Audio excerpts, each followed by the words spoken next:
Hey, everybody, welcome to a brand new MMA Roasted Podcast. Me, Adam Hunter. I'm here with CB Gold. What's up, guys? He's got a cool little mohawk thing going. I like it. We got Vinc Pichel coming in. We got a great show. We got Tatiana Suarez, undefeated fighter, Ultimate Fighter champion. She's a beast. I'm calling it now. She's the next champion. She's the girl that's going to dethrone Rose if Rose gets past Joanna her next fight, if they have the rematch. Also, we have Gerald Harris. We just did a comedy show together in Tulsa, Oklahoma. He sold it out, got a standing ovation. He killed it. And my man over here, Andrew Montanez. Thanks for having me. Just got back from Glory, commentating. Killing it. First kickboxing. Yeah, I was. You know, your mom follows me on Facebook now. She follows all my friends. I know, and she's always liking all the pictures. I'm like, Yeah. I thought that was your girlfriend. I'm like, oh, I guess she's into older women. And then then I realized you guys weren't married. My mom's kind of young looking. Yeah, she is kind of young looking. She's not bad. Anyway, listen, people. When you find yourself in need, trust in speedweed.com. Overnight delivery to over 1,088 cities across California. Find everything with one quick stop. Flour, edibles, concentrate, topicals, vapes, and more. Sign up and use the code ROASTED for $10 off orders, over $100 at speedweed.com. I'm telling you, they have these like marijuana CBD mints now that like I took 2 of them. I think I had the best, most funniest conversation with my wife ever. I laughed at everything, and she was like, "Oh my God, this is the most fun we've had in years." I'm like, "Thank you, Speedweed, for those mints." But yeah, I've had a crazy last couple weeks. So last Tuesday at the Dime Bar, I go to the Dime, and this adult film actress, August Ames. You ever hear her? No. Very, very famous August, beautiful, hot. And I knew her when she was like 19 years old, and I was in a relationship. And she was like, "Oh, I have a crush on you." And she was 19. That's just too young. I know some guys are into 19-year-olds. I don't know. At the time, I was 30-something. I just can't. I don't know. Anyway, I'm married now, but I do the show at the Dime Bar, and it's going great. And she's in the crowd, dying laughing. And I said something about anal sex or something, and she's like, "Oh, I love anal, but my husband won't let me do it," or something. Like, so starts talking. I'm like, "Yeah, well, that's because you haven't met me," or something. And she's like, "Let's go right now and do it in the bathroom." Like, whoa. Yeah. Whoa. That's exactly what the crowd's response. They were like, "Oh," right? And then then how many drinks did guys buy her right after that? Yeah, the people that weren't even at the bar. People were just sending over drinks from From canters? Yeah, from canters. The whole and the thing was, but I'm like, of course. First of all, I think she was just playing around, but that never happens to me when I'm single. And never had like this 23-year-old porn star say, "Hey, take me in the bathroom at the Dime Bar." That has never happened. But of course, it's like Chris Rock said, you finally get in a relationship, and then every girls call you up. Me and my friends are having a dick sucking contest. We want you to be the judge. Like that you never got that call when you were single. That ever. It's that ring on your finger. I think that's honestly. I think now that I'm married, I think girls see the ring. They know that okay, there's a girl who's willing to be with you, forever, and B, a lot of these girls have gotten cheated on in the past. And they're still angry about that, and they want to be the other girl. That's sort of an evil turn-on to them. And also, if you cheat on your wife with a girl, they are that much more hot. It's like an empowerment to them. It's also you're adding, like, if they're an 8, now they're a 10. It's like you're adding points to like how hot they are. And it's fucked up because guys aren't really like that. Guys aren't like, "Oh, there's a married chick. If she bangs me, that means that like I'm really important." Like no. By the way, Vinc Pichel's coming in. But yeah, so that I think it's really more about them than anyone else. So yeah, so that happened at the Dime Bar. By the way, Vinc Pichel's coming in. I was just saying. What's up, motherfuckers? How are you, man? I'm good. How are you? Good. I was just saying, I was at the Dime Bar, and I'm on stage last week, and there was this porn chick in the crowd, this hot August Ames, and I said something to her, and she's like, really? And she was like, "Let's go right now, and like, let's go have sex in the bathroom," and everyone's like, "Ooh," and I'm like, "Of course." Now that I'm married, like, that never ever happens when, and I think it's because women see a married guy, and they're like, if he hooks up with me, I am that much more attractive. They want something they can't have. That or like girls they feel prettier. They feel, wow, this guy's willing to risk his marriage for me. I must be pretty hot. I'm hot. I can home wreck. It's all about them. It's really all about them. Yeah. So anyway, so that's that was on Tuesday night. And of course, I didn't have sex with her in the bathroom or but or anywhere or anywhere else. But then, Damn, I missed on Tuesday. Yeah, of course. And then Wednesday night, I went to go see Guns N' Roses. By the way, and how was that? People are talking all this shit about Guns N' Roses. Axl lost his voice. They put on a 4-hour show. no opening act, 4 hours, and blew the roof off. It was what I don't get is this, right? The only question is this: Axel's still fat and out of shape, right? How does he do From the TV cardio? show still. How does he do cardio for 4 hours a night and still stay fat? I don't understand. Like, if I'm running around stage for 4 hours a night, I think I'm going to get ripped or in better shape. What is he eating? Liquid diet? I don't know what he's doing, but I'm telling you, he hit every note. He sang like a fucking champ. Slash was awesome. Duff was awesome. I highly recommend it. Guns N' Roses still has it. And it's a shame, though, also, because, you know, that was when music, like, you know, when CDs came out, it was a big deal. And you could hear I still the whole... have CDs. You really? Of course you do. But that's... but now with, like, Spotify and, you know, iTunes and whatever, Pandora, everyone just wants that one hit or two hits, and people don't get a whole CD. They don't get a whole. There's no more music videos. It's too easy to be picky. I think they're the last biggest band to come out. Like, I mean, can you name a bigger band than Guns N' Roses? Maybe U2. U2 would be a bigger band than Guns N' Roses, but I can't think of a bigger band. No, but they were before Guns. I'm saying since Guns N' Roses. Since Guns N' Roses, what band is? Please, if you're listening to the podcast, and we're talking actual rock bands. We're not talking like One Direction or something stupid like or that. like a garage band. Well, those are obviously bigger, so it's like that. I don't think so. I think I think over time. I mean, Guns N' Roses was big in like in the 80s, and now it's 2017, and they're still selling out. I don't think One Direction in 30 years from now is going to sell at the Forum. I just don't. I don't see it.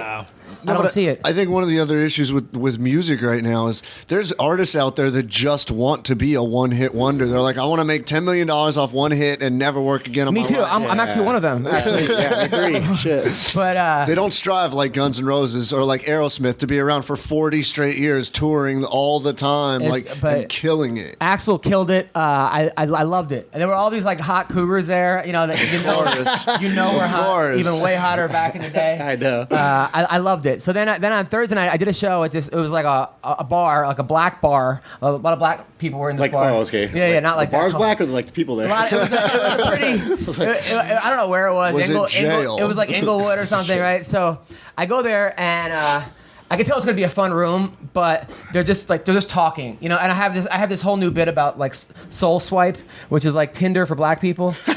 It's called. I swear to God, it's called Soul Swipe. Is that real? Or yeah, like, I swear you can download it. Like your farm? What is it? Farmers? No, Farmers Only. It's a real thing called Soul Swipe, but it's even better because when you actually swipe right, it's like, oh hell no, oh hell no, oh hell no, and then you swipe left, it's like, okay, all right, hey baby girl.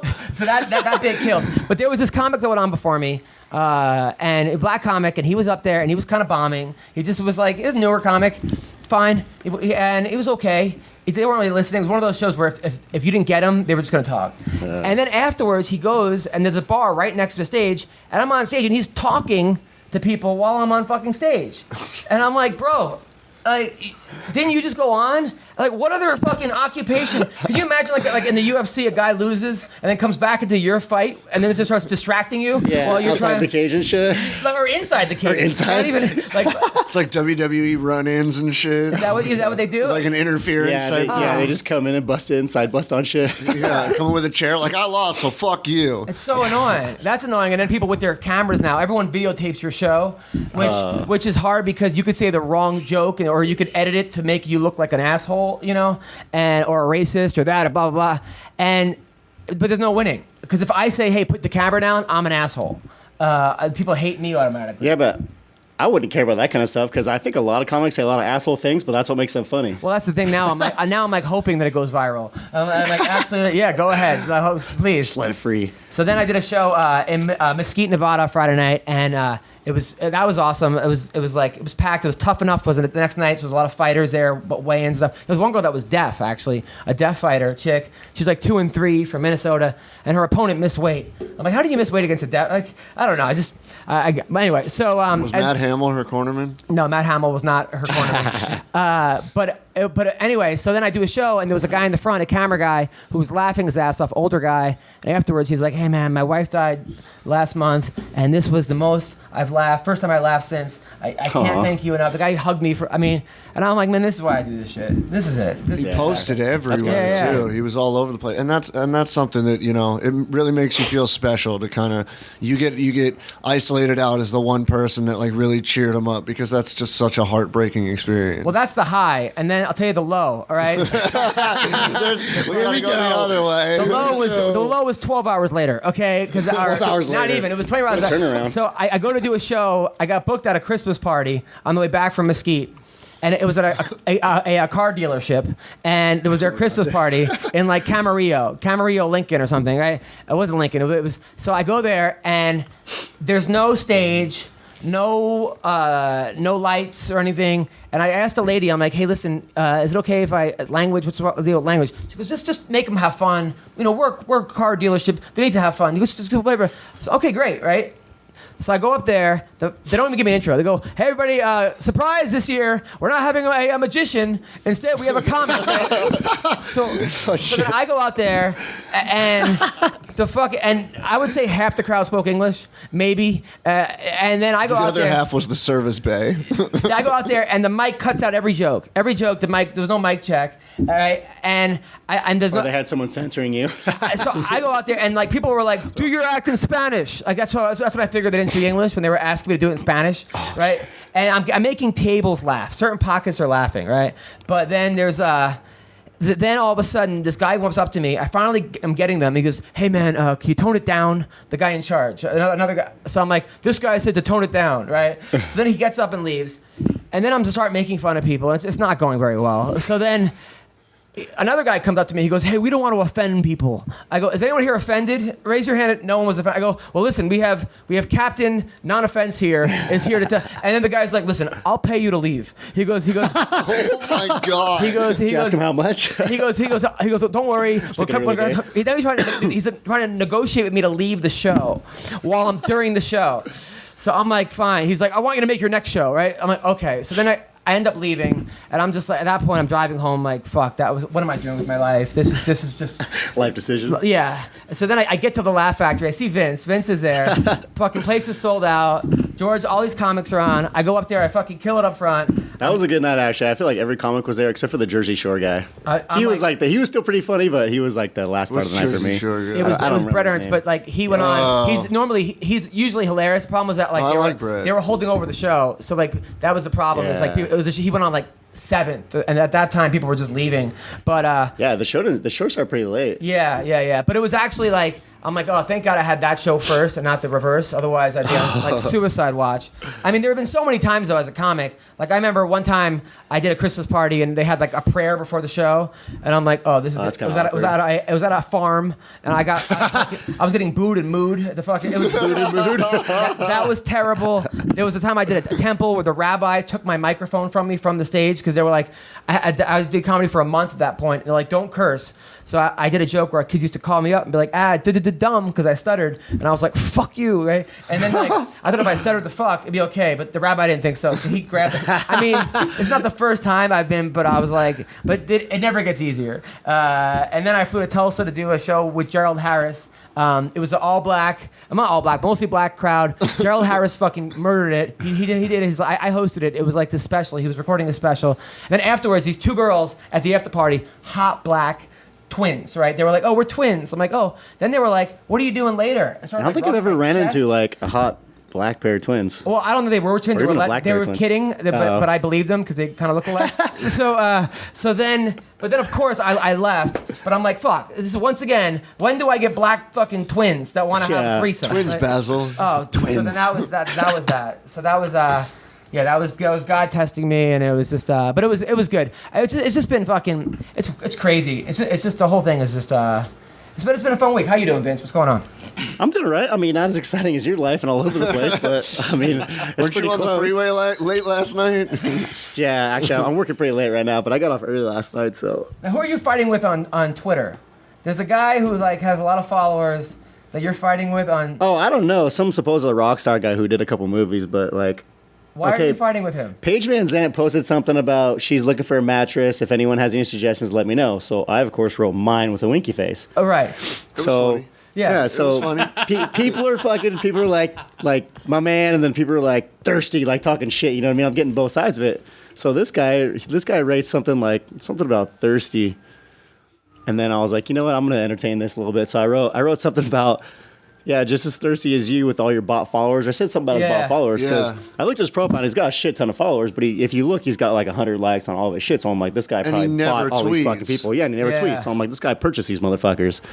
So I say something and then he comes back and then like we're just going back and forth for a while and then he eventually like I could tell he wants to just stop arguing, but I just keep going and like nagging on him and stuff. But I don't know who that guy was. You know these guys. You know, listen. I think it's kind of sticking up for a woman. Sticking up for like.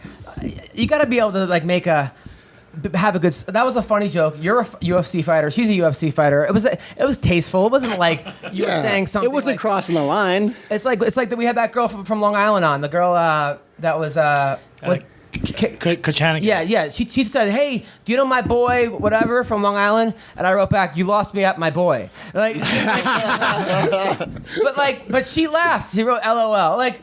I'm sure Paige Van Zandt probably laughed at that. Like, you don't have to all of a sudden become. They call them white knights. It's like, come on. What do you think you're gonna get out of it too? Like, I tweeted something, and a lot of people have tweeted the same thing when Paige tweeted about getting the title at 125, and Shevchenko said, "I'll challenge you."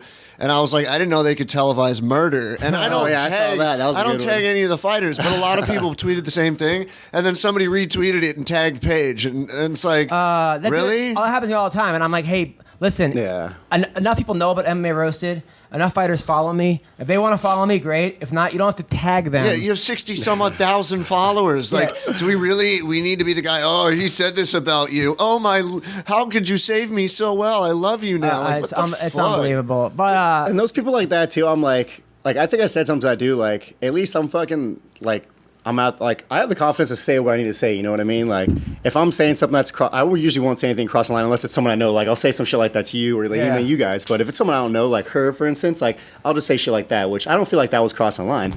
But then you get these Captain Save-A-Ho dudes that are, like, they follow her, creep in the back, or don't say shit, and then when someone, like, says something to them, then they try to bash that person. Like, it's like these male feminists. They're trying to backdoor the pussy. Yeah. Where it's like, hey, guy, hey, look, I'm with you. I know so many guys when, like, that Me Too thing came out, and I'm like, and they were writing, like, I was at a comedy club one time, and the booker was like, hey, you're sexy. I'm like, bro, that's not the same as the chick being rape, bro. You're diminishing it. And you're only doing it because you're trying to get women to like you. Like, which you just reminded me is when I was at your comedy show on Saturday, I was out front and there was this lady trying to get in, and the guy at the door, which I mean he's I don't want to say standoffish, but he's kind of just like, dude, you think get the fuck out of my face kind of guy, you know what I mean? Like he won't sit there and entertain you if you're nagging on him. So this lady gets in line. She's just got a general admission, and she's like, "Oh, how long do we have to wait?" He's like, "Oh, I'm letting VIPs and these guys and then these guys. So you're last. Just wait your turn." So we're in line, and we're all waiting there in line. You know what I mean? This lady's like comes back around like maybe 2 minutes later. She's like, "Hey, when can we come back in?" And the guy's like, "I told you, just wait in line. You'll get your turn." She leaves. Again, comes back 5 minutes later. She says, "Hey, when can we get in?" The guy goes, "This is all he says. I'm busy," and turns around and starts like helping other people. And me and my friend Jason, we were like, "Oh," you know, the lady hears us. Yeah. So she's like panicking, doesn't know what to do. She walks in the priority line then. So he's starting to let those people in. He gets to her. I'm like, oh, shit's about to get real right now. They're going to start throwing blows. She argues her way in with the guy. So the guy, I'm like, dude, what's up, bro? I was like, you were so tough. And then you just fold and let this guy and let this lady in. He's like, you know what? I just want to get nagged the rest of my life. And da-da-da. I was like, honestly, if I had your job, I'd have so much fun with it. Yeah, no, that's a good point. So we're going to call a guy right now, Gerald Harris. He's, I think, the most fucked over fighter of all time. Not of all time, but he's a guy who lost one fight in the UFC. The guy ended up testing positive for roids his next fight, and they cut him. And then he finally makes the Ultimate Fighter Redemption season, and he tears his like ACL the day before. He's a big guy, isn't he? He was a great fighter. He was a great wrestler, teammates with Stipe Miocic. Now he's a comedian, a wrestling coach, and he was telling me the story, which I'll tell you guys before we get on. He's a wrestling coach, and he noticed that one of the kids on his team didn't have a house, or like they were sleeping in the car. Him and his mom. And Gerald already has 6 kids of his own, and a stepkid in his house. And he's like, wait, you guys are staying in the car? Don't do that. So he let this kid, middle school kid, and his mom stay with him. That's cool. Until she gets back on her feet. She also has 4 other kids. So now there was 12 kids living in his house. Oh, he didn't know. He was kind of like, that, he was kind of like, can I get scoot in front of your line? She brings all these. Yeah, there was. So I He mean, didn't check the car behind him then. Right, but that's how nice of a guy. I mean, the guys I mean, how many wrestling coaches will that? I know pretty awesome. Good for yeah, you, so Gerald Harris. I know a few people that regret letting someone into their house. I have. Who's that, I've me? regretted that. You know? Me? Who? You know what I'm talking about. No, tell us. Let's hear it, TV. Where's Gabe lived for the last 6 months? Yeah. Well, no. All right. So you're gonna get a text now. No comment. No Good comment. luck. So anyway, we're gonna call Gerald Harris. Sure, no problem. I don't know if he has a avenue to listen to the show anymore. He actually opened up a new chicken place, just so you know, called Ragin' Chicken. It's a popped-up chicken. I think him and Iaquinta opened it. So Really? Shout out to Ragin' Chicken, Gabe. What do you mean a pop up? Like it's like a roach coach kind of thing? I don't know. I guess it's just a whole new thing now with the millennials where it's pop-up stuff where you can't afford actual stores. You just pop up and like sell. Oh yeah, you just rent it for like a weekend or something. So I don't even know if it's even legal, or whatever. But good for him. I know he smokes a lot of pot, so when you smoke pot, you want chicken. But I thought it was because Al is Raging Al and Gabe is a chicken. maybe that might be it too. So we're calling G Harris, the Hurricane, any minute now. Is that for this? Or, oh, cool, nice. So by the way, Andrew, we didn't talk to Andrew about. It was his first week ever commentating on Glory Kickboxing. How fucking cool is that? Oh my lord! I almost didn't recognize you with your face all shaved either. Camera, but, yeah. Now, did you think It was cool. It was a great time. Did you think Tiffany Timebomb won? No. I watched. It was pretty close. It was close. I watched it. The leg kicks. Tiffany Van Timebomb. Soest. The girl hasn't lost in 3 years. The other girl hasn't lost in like 4 years. She fought some girl from France, right? 96 wins and 3 losses. Yeah. Damn. Yeah, they were her or the between them or both. The girl that beat her. But it was one of those things where like they a said, lot of fights. but they said you got to beat the champ, and Tiffany was a champ. I don't know if I agree with that. Yeah, I guess if you look at it like that, the whole beat the champ thing, if you just score the rounds, I think she won the rounds. I think, but Tiffany landed the harder shots. Yeah, but there really was no hard shots. Yeah, it was one of those. It was one of those girls. It was with, like 4 hard shots and Tiffany landed them all, but she Like they were hitting like girls in there. didn't yeah. follow it up. I liked it though, but it's one of those fights where, you hear Tiffany Timebomb lost, and you're like, oh shit, and then you watch the fight, and you're like, wait a minute, this was way closer. No, it was. It was one of those fights that you have to watch. Who's the girl? It that was just very fought and close, lost? very Angela close fight. Magna or Angela Magana. Magana. Oh, that's a whole other thing. Oh my God! I was on Twitter and she wrote something talking shit to people, talking shit to her about something. Or she wrote something. I can't remember what she wrote, but Was it about the refs are sexist? Yeah, I think it was something like that. And then Yeah. she wrote, "You can't control that," and then whatever, yada yada. And then like people were just talking shit to her. And then some guy was like, "Shut your mouth," and he posted her fight like history, and it was all just lost. It was the last 6. Holy She's shit. yeah. I was actually kind of pulling for Magana. I don't know what I kind of like. I know she's like a villain and everything, and like yada yada yada. But she's always been kind of cool to us and come on the show, and I kind of wanted her to win in some weird fucked up way because she's like she's like fun to kind of have around because she's gonna Adam's got a crush. do something. No, do definitely not have a crush. No, Adam already had his interaction with her, and it ended with about 13 Mexican dudes. Yeah, so Oh, no. Yeah, her and Rowdy Beck invited me back to their hotel room. You were almost a one night. pinata. Dude, they were like, hey, come to our hotel room, bring alcohol and other stuff, and I'm like, okay. Bunch of And, dudes waiting. Hey, what's up? So we got Gerald Harris right here. What's up, man? Can you hear me? I can't hear him. What's I up with can't that? hear him. The sound is. Oh, hold up. Hold on. One second. Uno momento. Press this one of these. Sorry. Gerald. What up? Yo, what's Oh, there up, we man? go. How are you? Is that an amplifier? Yeah. Is it recording that into guitar the? Do we need to have it on the? So, like I said, my man Gerald Harris. I did comedy. Do we want to put a camera on him or no? I got a camera on. What's up? Can they see me? I think Yes. yes, they can see Yes. you. We're I'm moving my car so the sunlight is. It's in here. okay. So I was telling everyone about how good of a guy you are with taking in that kid on your wrestling team who's living in his car with his mom. I don't know if you want me to say that story, but I'm just saying how awesome that to know a person like you who does that, man. So Man, it's crazy. You know, it's kind of a weird story because my mom was the same way. I've raised 3 teenagers. My own little brother kept getting in trouble, in and out of trouble, so I got him to graduate high school. My friend, he went to prison, so I took his son in. And then my nephew, he dropped out of school because he had a baby, so I took him in. I got all 3 of those kids who dropped out of school to graduate high school. And the crazy thing is they were all 3 athletes. They just so luckily had to be awesome athletes and just making the wrong decisions. So, but you know, I get it from my mom. You met her, she's a sweetheart. I love your mom. By the way, so I did a show with him, and he's like the king of Tulsa. I'm not kidding. He's the mayor. Everybody in Tulsa, every black person at least, was at this comedy club. Is that where are you from, Tulsa? Are you from Oklahoma? That's why he's a wrestler from Oklahoma. He's their hero. And I'm telling you, some of the hottest chicks. I was talking about those 2 twins. They weren't twins. That were like, "What are you doing later?" I'm like, this never happens when I'm single. Never happens.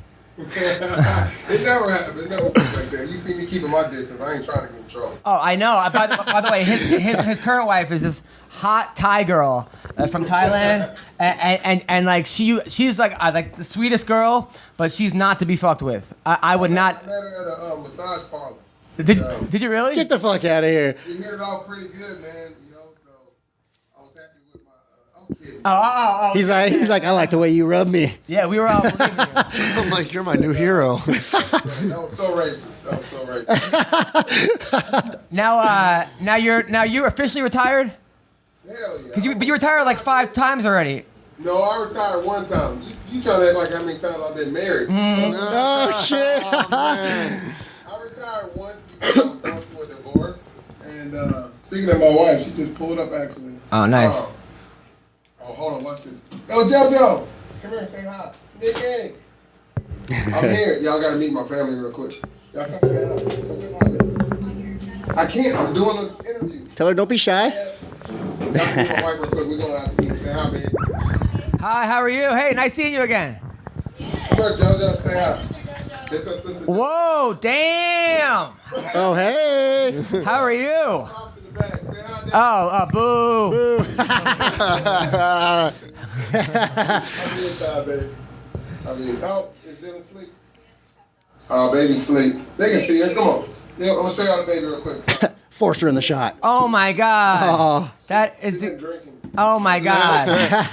Now Still thinks she has a pacifier in her mouth. She's like, that is. I know, I can see that. Now you have 7 kids, right? yeah, I got 5 of my own and 2 step kids, so it's pretty cool. Straight My army. wife had 2, I had 4, and then we had 1 together. Nice. Shit on purpose too. Now did they all get That's a along? fucking- Yeah, they get along great. Man. We got 2 little girls, and you know I had 3 girls, so they all have fun together. And my boys are big. My oldest boy is a 17-year-old. He don't really come around much. But my other boy, he's 11, and he's an athlete. They all wrestle. Most of all of them wrestle, so they get along great. Now you were telling me what surprise. you said the best guy you wrestled Daniel Cormier in college, right? No, he wrestled me. I just put my ankle band on and stepped on the line, and he just.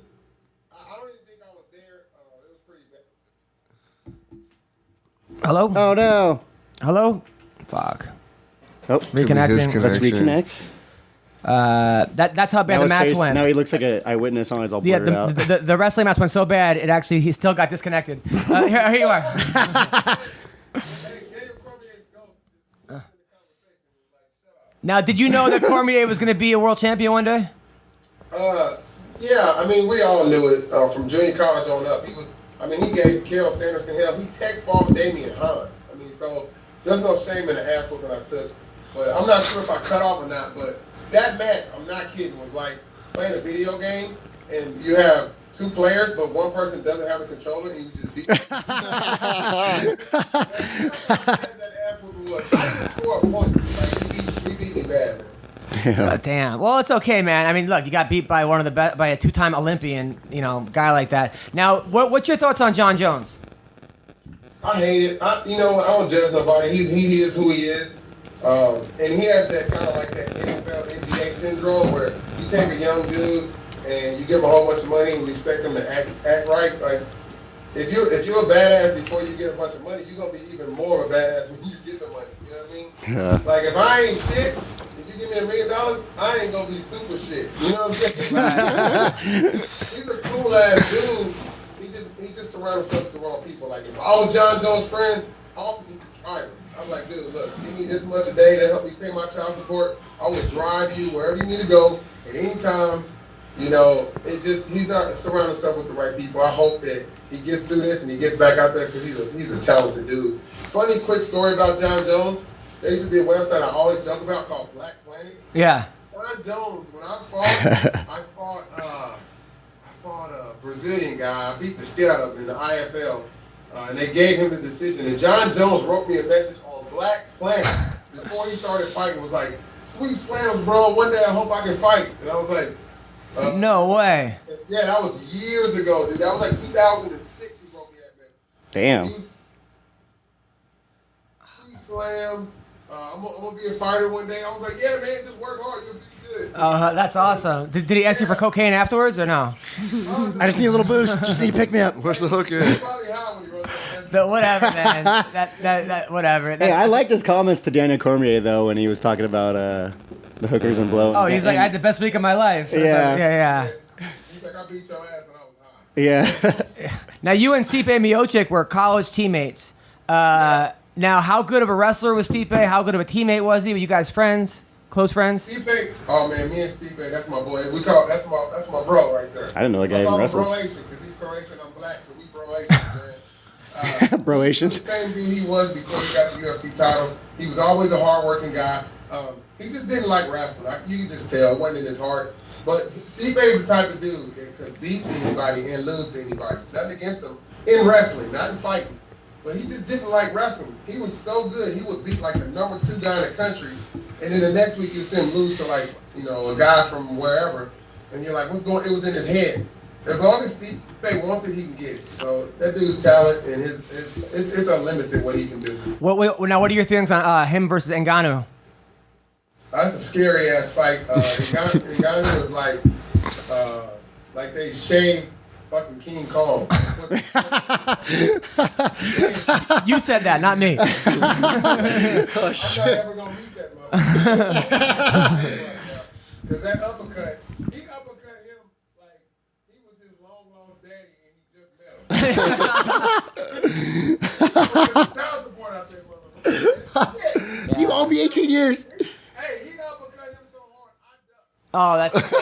Oh, that's He came off the ground when he hit him. Like, Bro, he came off the earth, motherfucker. it really was like Friday, like that whole like Debo fight. Debo hit that guy with the bike. Hey, he got his fucking Red. Whatever he stole, he's gonna give it back. He uppercut the shit out of him. Dude, Yeah. he came to my comedy show, and I was like making fun of him. I'm like, "Look, you came to this country, and now you're an Uber driver." I was saying all this shit to him, and he couldn't really understand English, but he was laughing.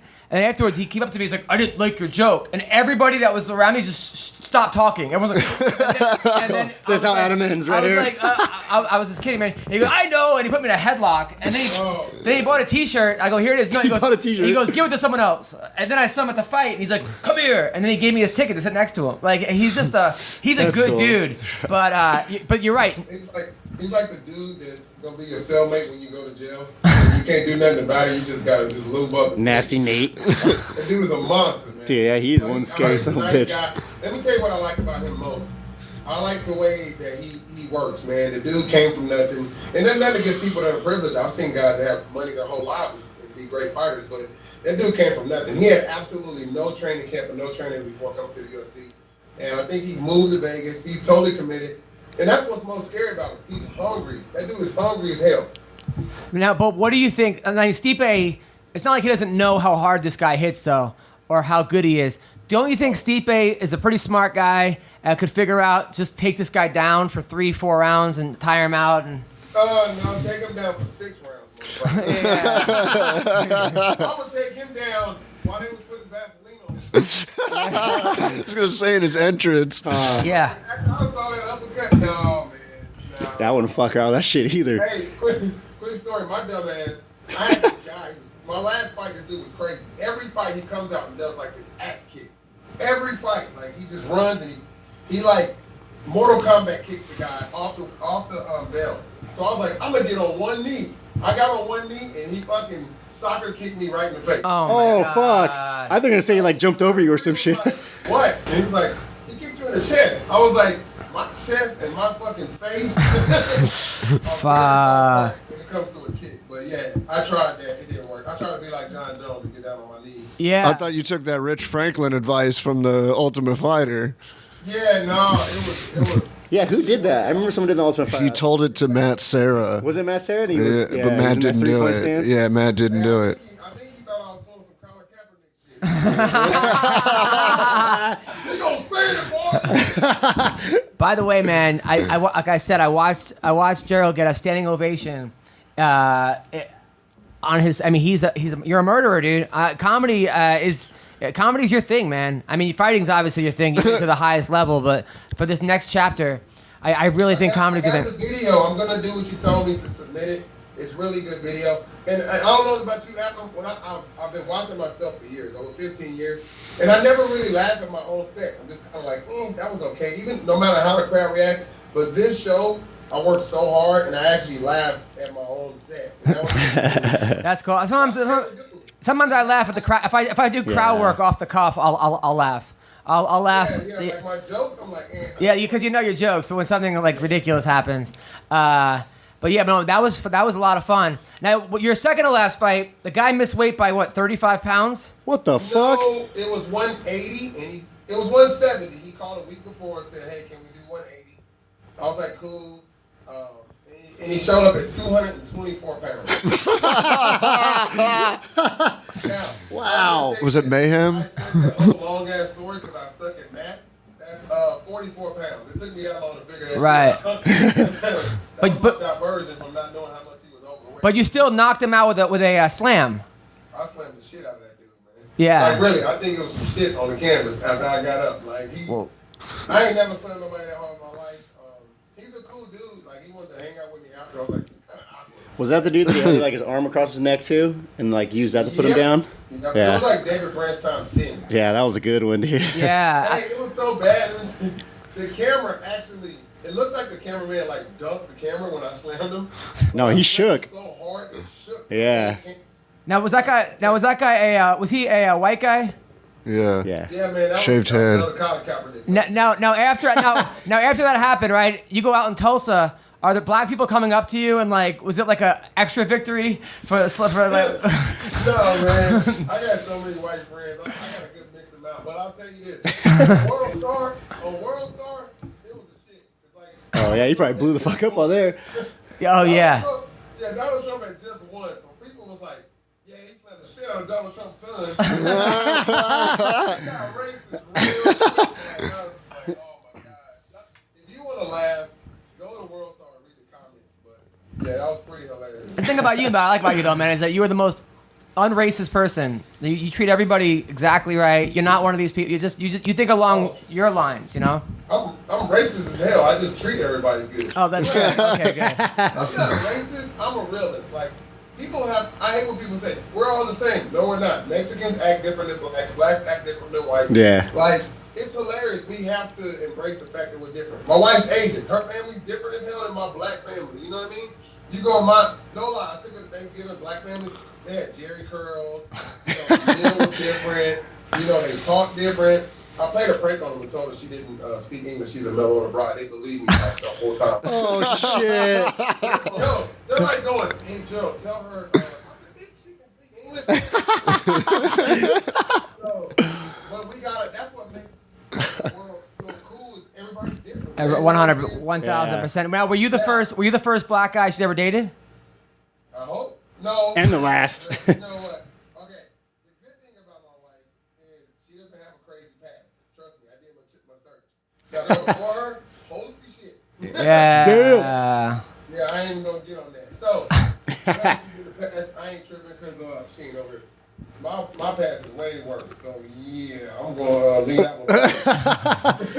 I'm not throwing rocks in a very, very glass house. When I was on stage, I'm like, "This is such a packed crowd. It's great that all Gerald's kids should come to the show."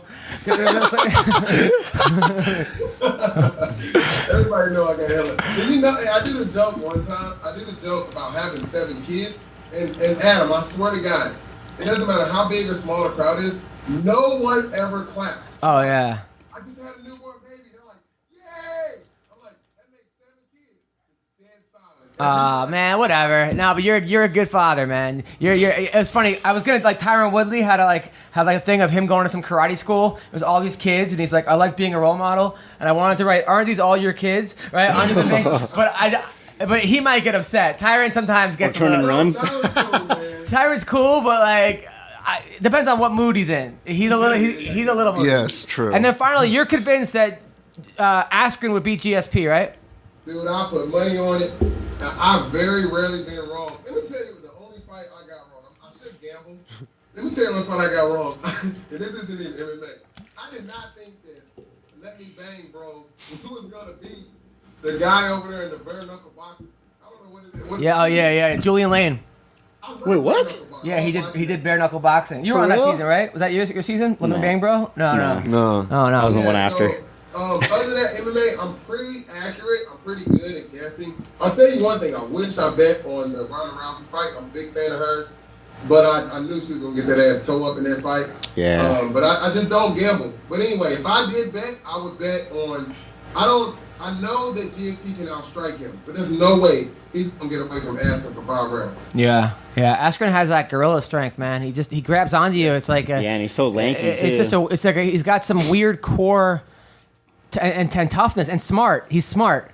It's like fighting a brick wall. You're going to hit him and hit him. Jay Heron was the closest to anyone ever beating him because he had a perfect game plan. But eventually, Askren just wears him. And Heron was a really... I remember watching Jay Heron, whose name was Jay Hieronymus back then, and he was some wrestler in Long Island. Like, he was like... everyone feared him. Everyone was like, Jay Hieronymus... I don't know, it was before your time, Andrew, but Hieronymus was a known... James Hieronymus, he went by. Yeah, he was a known guy. But listen, Gerald, keep up the good work. Everyone, check out his comedy special when it comes out. Probably a couple months, right? Yeah, I'm going to do that Vimeo thing, and I'll shoot it to you, man, and check it out. But I got the video from Sunday. I want to thank you for coming out. Thanks for having me on, man. Anytime. And I got to learn that Periscope thing, too, man. That's pretty cool. No problem. Take care, man. Thank you. Peace out. Yeah. Oh, yeah, I really like that Periscope now that... I told you how to do it. Pipes on it. Yeah. I don't know what you're talking about. Okay, never mind. So we are calling. I saw Jay Heron in a movie I was watching last night. Dude, it's so funny. He's in every one of those. The Purge 3. He's also in every one of those Daredevils. He's in. I haven't watched that. He gets beat up by Luke Cage. I forgot about that. He gets beat up by the Daredevils, the Asian girl in Daredevil, and someone else. And someone's like, "It's okay, Jay. One day you'll beat a Marvel character." I was like, Dude, he got the shit choked out of him by Frank Grillo in the Purge election year, the 3rd movie. I can't believe you actually watched that. Me and my girl watched all 3 of them in the last 2 You gotta marry days. this chick. I am marrying this Any girl that chick. puts up with your ass. Dude, we're moving in together next week. Really? Yeah, I'm moving next week. Are your parents upset that you're congrats. leaving their house? They're a little. My mom's a little sad. My dad's trying to still wake up. It's just the basement, Adam. So we're calling Tatiana Suarez. Asshole. Then we got so many fights to cover from last week, as well as not available for FaceTime. Tatiana Can you FaceTime? Suarez. Can you FaceTime? Dude, this girl. I'm telling you, this girl. Mark my words. Okay, people, they don't believe me. He's rarely wrong. No, you're rolling. Come on, no. Here's what I'm wrong on picking fights. When people come on the podcast, or if I know them, Yeah. I'll usually Your bias takes. Your brain just doesn't work. I'll usually pick them. Like if I actually know that I'm going to run into them, then You're never picking against Ngannou no matter what. well, no, him I might not, but like Frankie Edgar Holloway, both friends of mine, right? There's and Stay true to your heart, Adam, man. I know, but it's like not worth it because I want to get him back on the show. The truth comes out. So it's like for some reason she's not available on FaceTime. I'm trying to, but it does say that she has FaceTime. Yeah. But that's the problem. Maybe she turned off data or something. And She's clearing it. Oh, it's ringing. It says not available. Yeah, she just cleared it again. She's pressing cancel. Come on, Tatiana, what is going on? Oh God. It'll be all right, Adam. But yeah, what? It'll be okay. I know. I'm having a bad day. Stress show that is I've Not going to be okay. The show that I've been pitching for 13 years and sold twice already has been not. There's a version of it now on the internet from a major network, and I'm like, so now I had to call my lawyer to possibly sue shit. them. It's just, man, and because we pitched the show to their network 3 times and they passed on it, and then they put And it now out. they fucking have one? Yeah, and it's just like, fuck, man. Welcome to Hollywood. But I got bigger fish to fry, and I'm reading a new book called Unfuck Yourself, right? And it's how, heard of that and book. it's called How to Deal with the stuff like this, and basically it's just telling you to just constantly give yourself positive, like to root for yourself. Take all the negativity out of your mind. There's another one too, something about like how to not give a shit or something like that. Yeah. I heard it's pretty good. I'm telling you, I like this. So, Look at my life. should we call her via Skype or something, or what should we do, Andrew? Just call her FaceTime- regular, and then when she FaceTime answers- doesn't work. All right, should I use my? Sorry. Yeah. Should I use my computer? Yeah. Go ahead. All right. Okay. Guys, talking about themselves right now. So Vince, any new chicks in your life, Vince? Maybe? What is that? I'm talking to one? 2? 7. And where did you meet these girls? 9. I was sliding in the DMs. I was a little thirsty one day. Really? Yeah, actually one of them I did. The other one I've met personally. But What, did you go down like a hole of just like finding some hot girls online and just no, DMing actually, them? it's kind of funny because there's this dude at my gym. His name's Jeff, but he actually knows the chick. Shout out Jeff. Yeah, shout out Jeff. Thank you, What's buddy. up, Jeff? But he was like, I don't know, I don't remember how it happened, but I was on Instagram one day, and then I was like, oh, who's this chick? And I was creeping on Instagram, and I seen this chick, and I noticed that he was friends with her. I was like, oh, do you know this chick? He's like, oh yeah, I've been trying to hook up with this chick, and yada yada. And I was like, oh damn. I was like, well, have you? He's like, no. I was like, well, she have any friends? Like, let's go fucking hang out or something, you know? And then Vince stole the girl. and then I'm like talking to him, and then he's like, oh, I've been trying to get her to hang out, but she doesn't want to hang out with me. And I was like, all right. He's like, go try to get her to hang out, and then you get her friends, and then we'll all date again. Like, so he basically like reversed the role of me. And I was like, all right, cool. So then when I was actually at your comedy show, Yeah. I was a little hammered when I left there, so I was like creeping on Instagram. Then I just send her a message like, "What's up? What are you doing?" And then Now- we're like hanging out now. Oh no. Okay. So wait. So Does Jeff know? wait. Have you actually met her? I haven't met her in real life. I was actually gonna meet her today. How do you know she's a girl? She could be a dude or something. Yeah, that's true. I could be catfish, but Yes. I mean, Okay. if she catfishes And me. now, what does she do? Is she a fitness model? Is she what does she do? No, she works at a. I don't even know. We gotta check Instagram Let now. me check my resources. We're not quite sure. All right. So I'm calling. I'm pretty sure I asked her, but I don't remember because I was a little hammered when I was talking to her. That's cool. Those are always the best because then you get to read the conversation fresh in the morning. I know when I wake up, it's like reading a new story. You get to be You're yourself. like, wait, this happened to Hello, me? Tatiana. This happened? Come on. She can't be reached on Skype. No, that's ridiculous. She doesn't want to talk to you. Come on. All right, calling you on Skype. All right, calling you from. Oh, here's something cool. I bought a cool onesie. You like it? No, you're weird. Let me see. I like onesies. Isn't that a romper? see it? Yeah, of course he likes it. He's That's not a romper. Get the hell out of This here. is the guy who wears sweatpants, middle school sweatpants to work every day. They're not Isn't middle it? school. They're like $100 Hey, sweatpants. fuck you, man. I'm wearing sweatpants right now. Because you're another freaking weirdo. Oh, that's nice. You guys are not. You guys. I'm wearing Enzo and Cass sweatpants. All right, let's talk Now I about. see it. All right. In the meantime, let's talk about the fights. So Eddie Alvarez, like I knew that was going to catch up to Gaethje at some point. You can't just go punch for punch with everyone you fight, and it seems like that's what he does. And, Well, Eddie had great defense too. His head movement was amazing. He was avoiding a lot of those shots. The biggest damage he took was to the leg. I honestly, I was hoping Eddie would win. I like Eddie. I don't know Gaethje, but fucking Tatiana Suarez, man.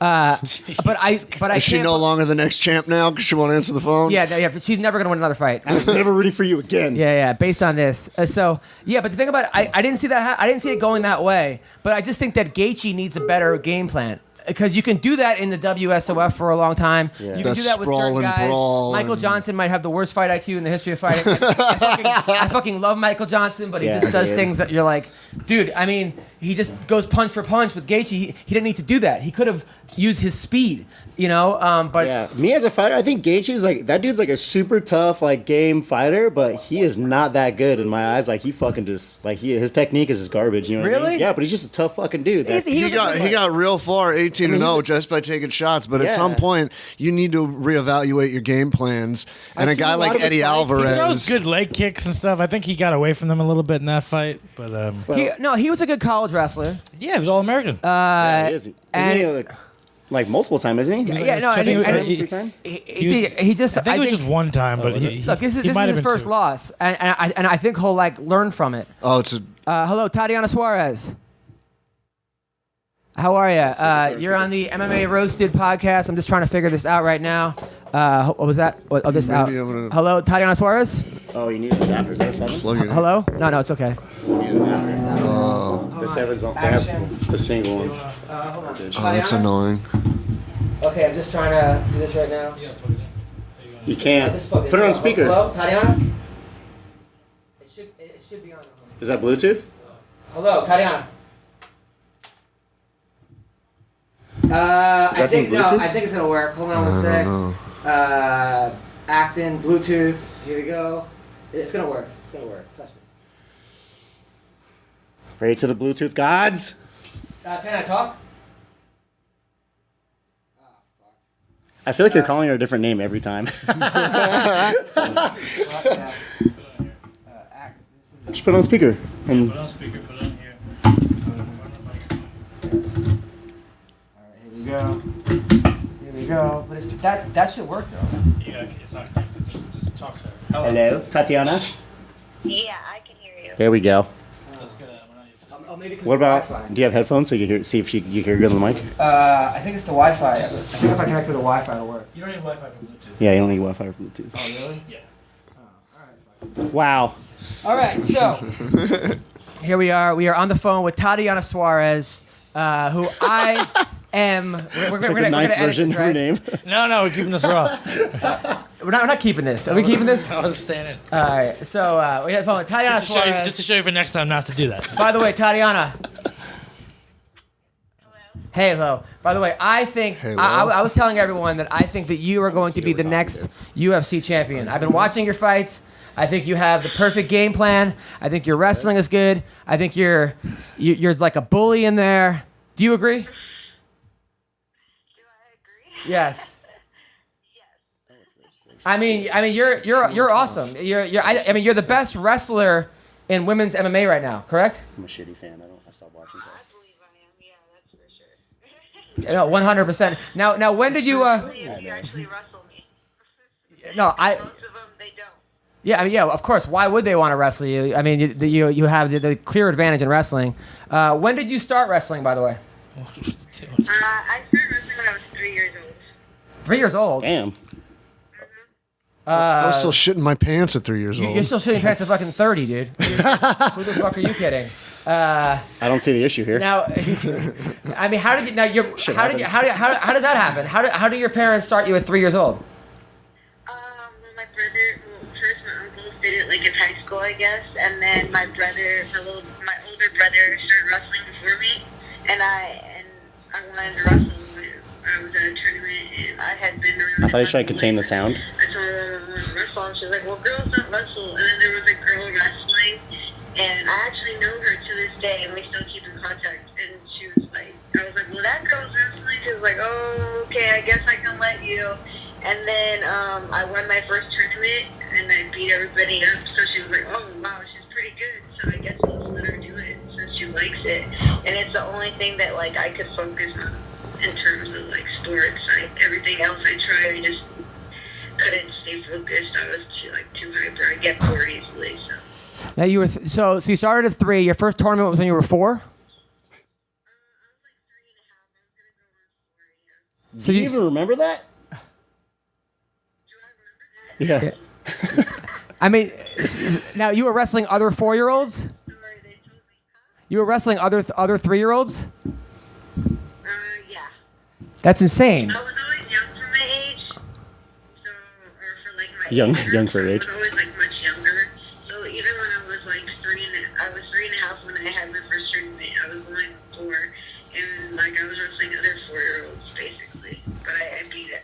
But I beat them. They were boys. I didn't wrestle any girls at this time because there wasn't really any girls wrestling, so it was boys. Now, did you ever? Now, when did you start? In high school, did you wrestle with the boys or the girls? I wrestled boys mostly, but there were like girl tournaments that I would go to, and I'd wrestle like just basically like the important tournaments like state and nationals and stuff like that, and like world competitions. I think I had my first world competition when I was like 15 years old. And then I won my first medal when I was, I think I was 16 years old in world competition. Now, I coach wrestling for little kids, and we have girls on the team, and we wrestle other girls and stuff. The problem that I have with sometimes boys and girls wrestling is that whenever it's a match and a boy wrestles a girl, the crowd all of a sudden gets behind the girl because they think it's like some like after school special or something, or the girl, they assume the girl is the underdog. And then if she wins, they all go ballistic. And it like makes the boy feel that much worse. Not only did you lost, but now the whole crowd was like against you for some reason. And people in the crowd think that they're doing something like good for women's rights or part of this kind of they're becoming feminists for that 5 minutes. And I'm like, listen, you're not helping. You're just reinforcing the stereotype that women aren't as good as men at something. You're actually doing more damage. Treat it like it's just any other match. Do you agree? Yeah, that's how I was when I wrestled. Like a lot of times, like people would do the same thing, especially like with Greco, because Greco was like, it's like all upper body, you know, so you're like top arming, you know, you teach wrestling, so you should know. So, but yeah, it's all upper body, and it's like very, like there's lots of throws, and usually men are probably a lot stronger than women because their upper body is a lot stronger, you know.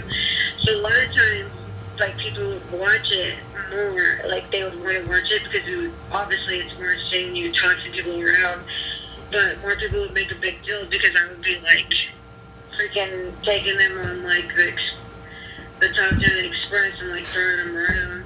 So basically, like people watched it more because of that. But I don't know, like I never wrestled anybody differently because they were a male or female. I wanted to win equally as much as I did when I wrestled a male than I did when I was a female, and I took it just as hard as if you know what I mean. Like if I lost to a male, I never lost to a female in high school, so I wouldn't know what that felt like. But I took it the same. Like if I beat a guy, I felt the same way, and if I beat a girl, I felt the same way. What's the last time you lost ever? Why you gotta ask her that question, man? She fucking lost the connection. Later. Yeah, why are you asking her about her loss, man? That she could hang right up. Yeah, really? All right, Like, that's my cue. yeah, we finally got the girl on the phone. See ya. And that's it's crazy. This should work. You just turn that on and plug the plug into it. You don't need to go There's Charles Bluetooth. Bronson You here. put that right. I know. I have an iPhone 5. Dun, I need dun, an dun. adapter. It doesn't, or 7. Oh, you don't have That's the problem. you have no headphone port? No. No, all the new iPhones don't have headphone port anymore, Well, except I know. for the. I just figured Adam had like a 5C or something. Get with the times, bro. Wait, a 5C? Wait, do you have a 5C? I have a headphone port. I have a 6. Yeah, 6 has Tatiana, it. I'm gonna call you back in 1 sec. Okay. All right. Sorry for that. Let's do that. All right, so call her back here. Boom. Just make sure none of the porn starts up while we're on the phone. You're an idiot. So here we go. You may. Is I have one of those snug connectors, on the too. connection though, or do I need to pull the case? It's gonna come. No, onto the phone. Like, Yeah. is it all the way in, Mine or not is it going all the way 'cause of the feedback? case. Here. It's a double case. Double whammy. Yeah, sounds fine. Seems legit. It will sound fine until she gets on the phone. Just making television here. That's how we roll. Now I got Tatiana's number in my phone. Yeah. Sorry, Adam. I'm Ken Kniff. Jeez. Hello? Yeah, Tatiana. Okay. Okay, this is way better. Okay, this is Can you hear now on the mic? this is better, right? Could you hear it Now through the Andrew's mic? not happy. This is bullshit. Oh, I have a weird number calling me. It's Tatiana. Hopefully it's Okay, not. Hopefully this it's not my is- boss this telling me I is- have to you're work speaking today. to Adam Hunter. Okay. Yes, the comedian. There we go. Boom. All right, so now we got Tatiana. Okay, so I was asking you, when was the last time you actually lost anything? That was a while back, and that's because it's been a while since I've competed in wrestling, but that was probably like 2011 maybe. Wow, so you haven't lost anything in 6 years. That's Not even a backpack? now by the way, Not even your shit in traffic. now I was reading, so you wrestled, so you were a 2-time bronze medalist in freestyle. Then you went to Tokyo and Moscow and competing. What was it like wrestling in Tokyo and Moscow? It was fun. I mean, I've competed all over the world, not just there, but I think definitely Moscow was really entertaining. Tokyo was really entertaining as well. But I think personally, I liked Russia just because they had really good porridge. Like Japan. Really good what? Porridge? Porridge? Is Yeah, that? they had like some really good porridge. It was like What are you, a bear? Yeah, that's like the weirdest thing I thought. Goldilocks? so good. Like, oh my gosh. It tasted like this really amazing oatmeal. Like, I don't know how to even explain it. All right. Like buttery and sugary, and All right. I would look forward to breakfast every day. Because isn't that what porridge is? Isn't it just like really sugary oatmeal? I've never had porridge. I'm not in a fairy tale. I haven't either, But but- I guess that's Road cool. trip. Very good. Now I gotta say though, I've coached in 12 years, and I've coached probably about 10 girls in the 12 years. I mean, not that whoever comes up with the team, I'll coach them. I noticed that coaching women is way easier than coaching guys. The problem is because they listen, they don't mess around, they're never goofing off. The only problem is that they're too hard on themselves. They get so frustrated that I have to build up their confidence as opposed to tell them you're not as good as you think you are. Is that? So that's your tactic, huh? Am I right in this? I guess it depends on the girl. No, all women, everywhere. I'm fucking generalizing. No, but for the most part, come on. No. Shoot, my coaches don't have to tell me I'm good ever. Yeah, but you're the world champion. I'm talking about just regular. Okay, fine. All right. Oh, let me ask you this: if your coach told you that you weren't that good, would it make you strive harder or make you like contemplate shit? No, it would make me definitely work harder. That's been my entire life. Is people have told me that I couldn't do certain things. Literally, my entire life. I'll go into certain competitions and they'll always be like, "Oh, so and so Tatiana to get beat by so and so," and this is my whole career. And so for me, I'm like, okay, well, it just pushes me to do better and to push myself more. You know what I mean? Because there is someone out there, that wants to beat you and it's working really hard. So for me, it definitely pushes me to get better. See, and I think that right there is what pushes the people who are the people that strive. I think that's the difference. Is she doesn't care, boy or girl. People that have that kind of mindset, they're the ones that are going to strive. The ones when you say you can't do something, like fuck that, I want to do it. Exactly, because that's what motivated me, honestly. Well, yeah, absolutely. Same here. When someone says you can't be this funny, you can't do well. Yeah, go you're fuck gonna yourself. bomb, Watch me. You can't do that. Yeah, I'm just like, okay, watch. Okay, 1,000%. Now, was it being as focused as you are? Was it hard to have a boyfriend, or are you into girls? What's the deal? Oh yes, what is the deal? I'm not into girls, so that was funny. Okay. I actually have a boyfriend. And, Click. I don't think no. I don't think it's ever been hard for me, in terms of relationship wise, because most of the time I've dated other athletes. Okay, so your boyfriend now, what does he do? What does your boyfriend do? Does her. He's a fighter as well. The plot thickens. Is it Georgie Karakhanyan? Who? No. I love how she responded. No. I know she trains over at a Millennia. So is it a Millennia guy? Is it? Well, he has babies, so that would be really weird if like. Oh yeah. I was his girlfriend. I know. I mean, God, who ever heard of a Mexican with babies? Is it? I have a question. When you fight with your boyfriend, do you guys actually fight? Do you like fight it out? What's your record against your man? What's your guys' fighting record? Wait, is it what's his name? The guy who went from the UFC to the Bellator, Lorenz Larkin? No. Is it a Millennia Is guy? she from California? Yeah. Yeah, he is from Millennia. He's actually he's up and comer right now. He's 4-0 as a pro. So he's pretty new. He's had like 3 fights within the last like maybe 8 months. Is it the guy you beat? It's that. Who, it's Joe that- Merritt? The guy, yeah. Is it Joe Merritt? No. Is it Johnny Cisneros? No. Who is it? He's an up and comer. Is it Cody Bollinger? No. Give us a hint. Give us a hint.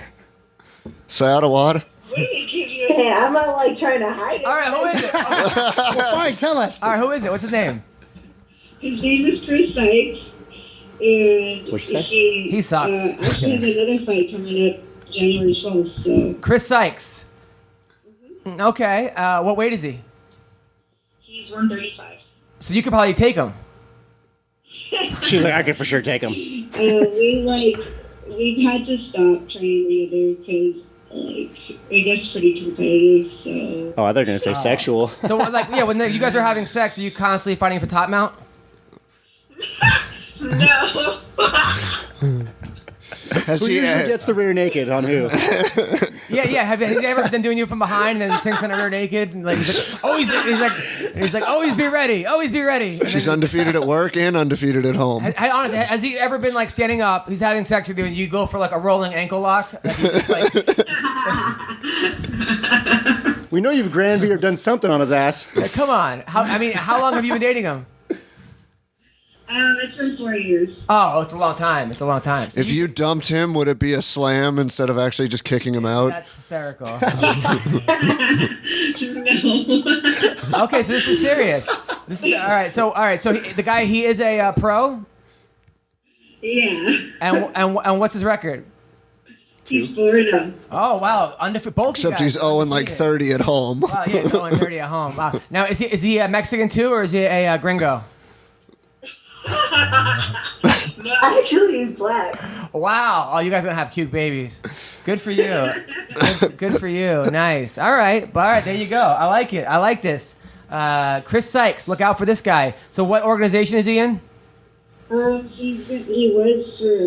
fighting for CXF his last fight, but he's fighting this next fight for RFA. All right. So he's getting better. Getting better. I had a couple friends that fought in that last card, at CXF card. Oh, nice. Did you see the black guy who was eating burritos in the back? No, the black guy that was there was my friend Pius, but it wasn't. I'm pretty sure it wasn't him. All right. So okay. Now you've been just murdering people. You murdered Kate Jackson, and then you fucked up JJ Aldridge. The one fight that I thought maybe you were close to tapping was Bobby Joe, the girl who It's just Amanda beat- Bobby Cooper. Amanda Bobby Cooper. It's not Bobby Yeah, I Joe. was like, who the fuck? It's Cotton Eye Joe. So Amanda Bobby Cooper, how close were you to tapping to that armbar? I wouldn't have tapped. You would have just broke your arm? No problem. I wouldn't have tapped. I would have let it break first.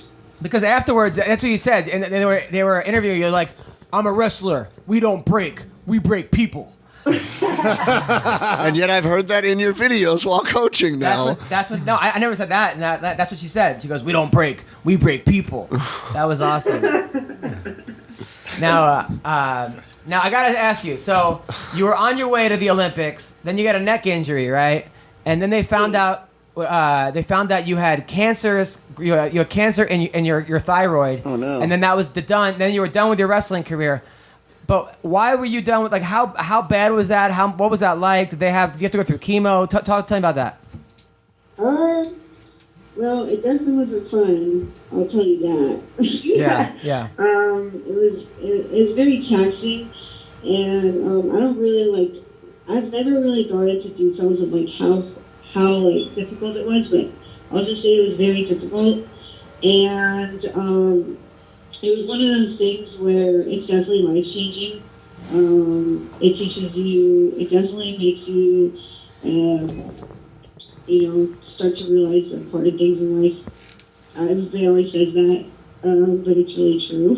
Yeah. People are like, you're like, oh, that's so cliche, but it's 100% true. Because a lot of times you'll go throughout your day and you just don't appreciate little things. You know what I mean? So, especially your family. But it's one of those things that makes you a better person for sure. Now, did you know you were going to be okay, or were they telling you you might not ever train again, you might die? I mean, how close was it? I never had that conversation with the doctor. They were just like, well, you really have to get this treated.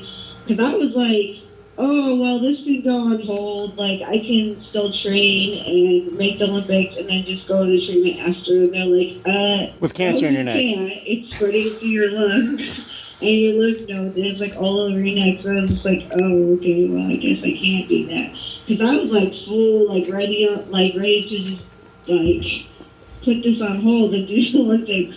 But they're like, no, you can't. It's actually metastasizing. So yeah, I had to have iodine. Damn, that's crazy. Iodine treatments, and then I actually had to have my thyroid removed, and then I had to have lymph nodes and stuff removed as well.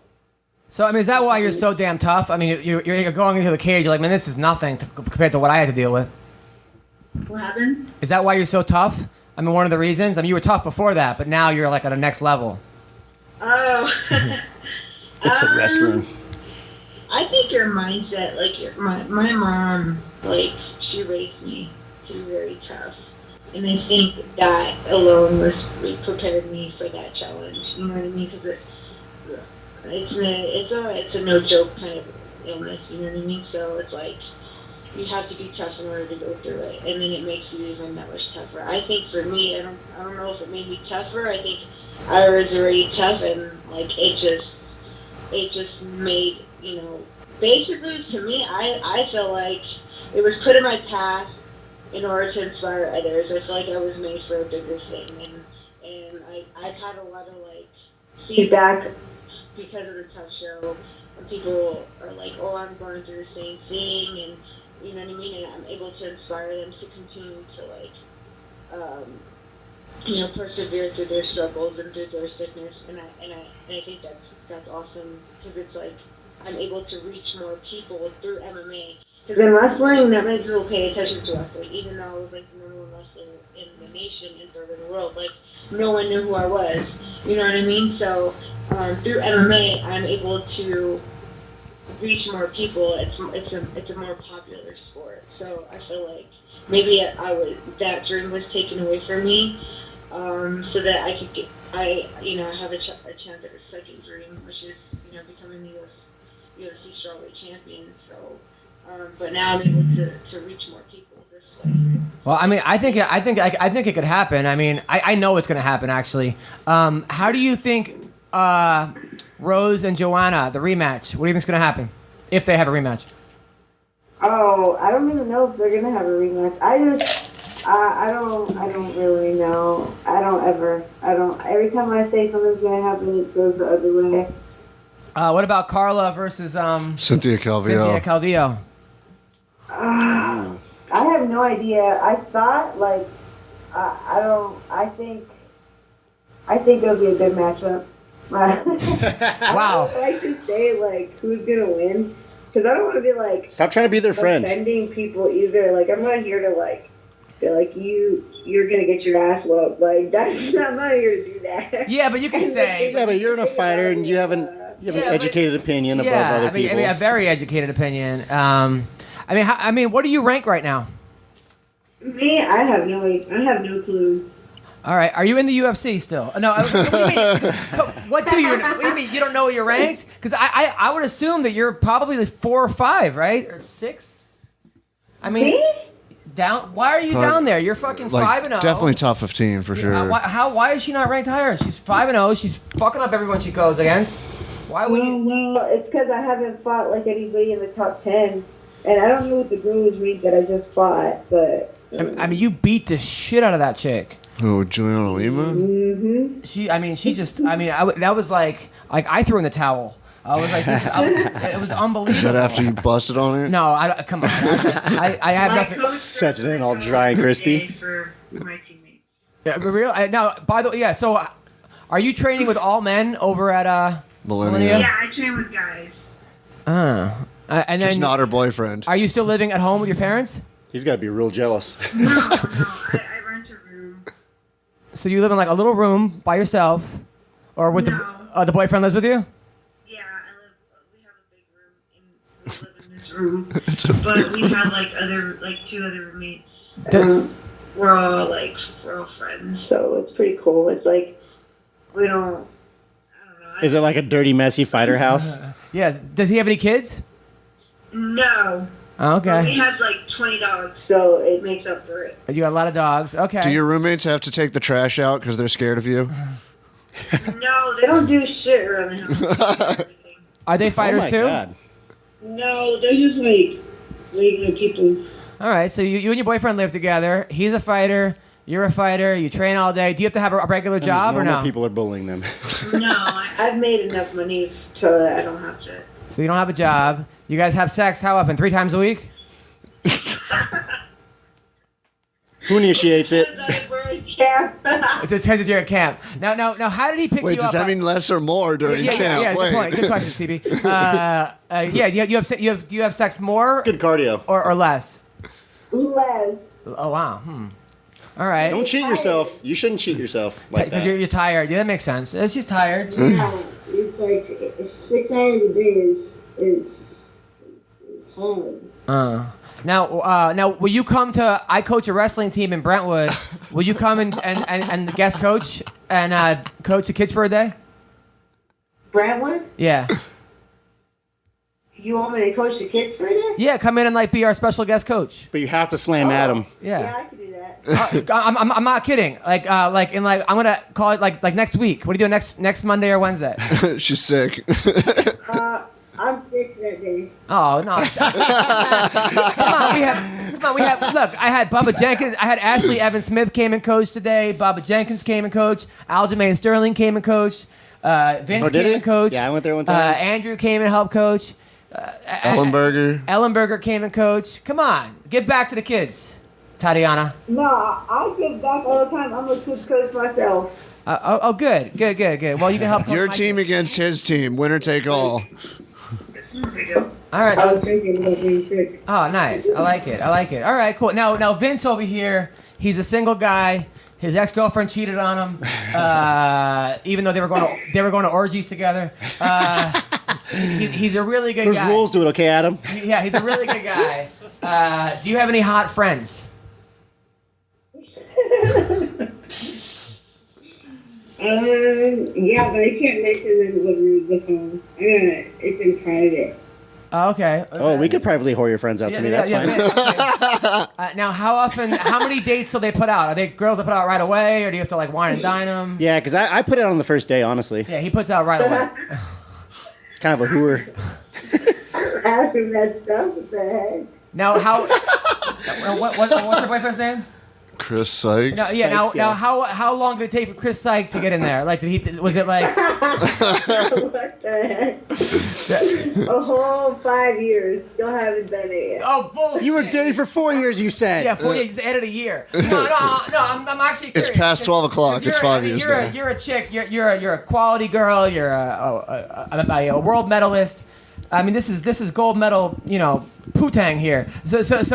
Yeah. How many cars have you bought without test driving it? Don't lie to us. How many? Was it? Are you like a third date girl? Did it take him like a couple months?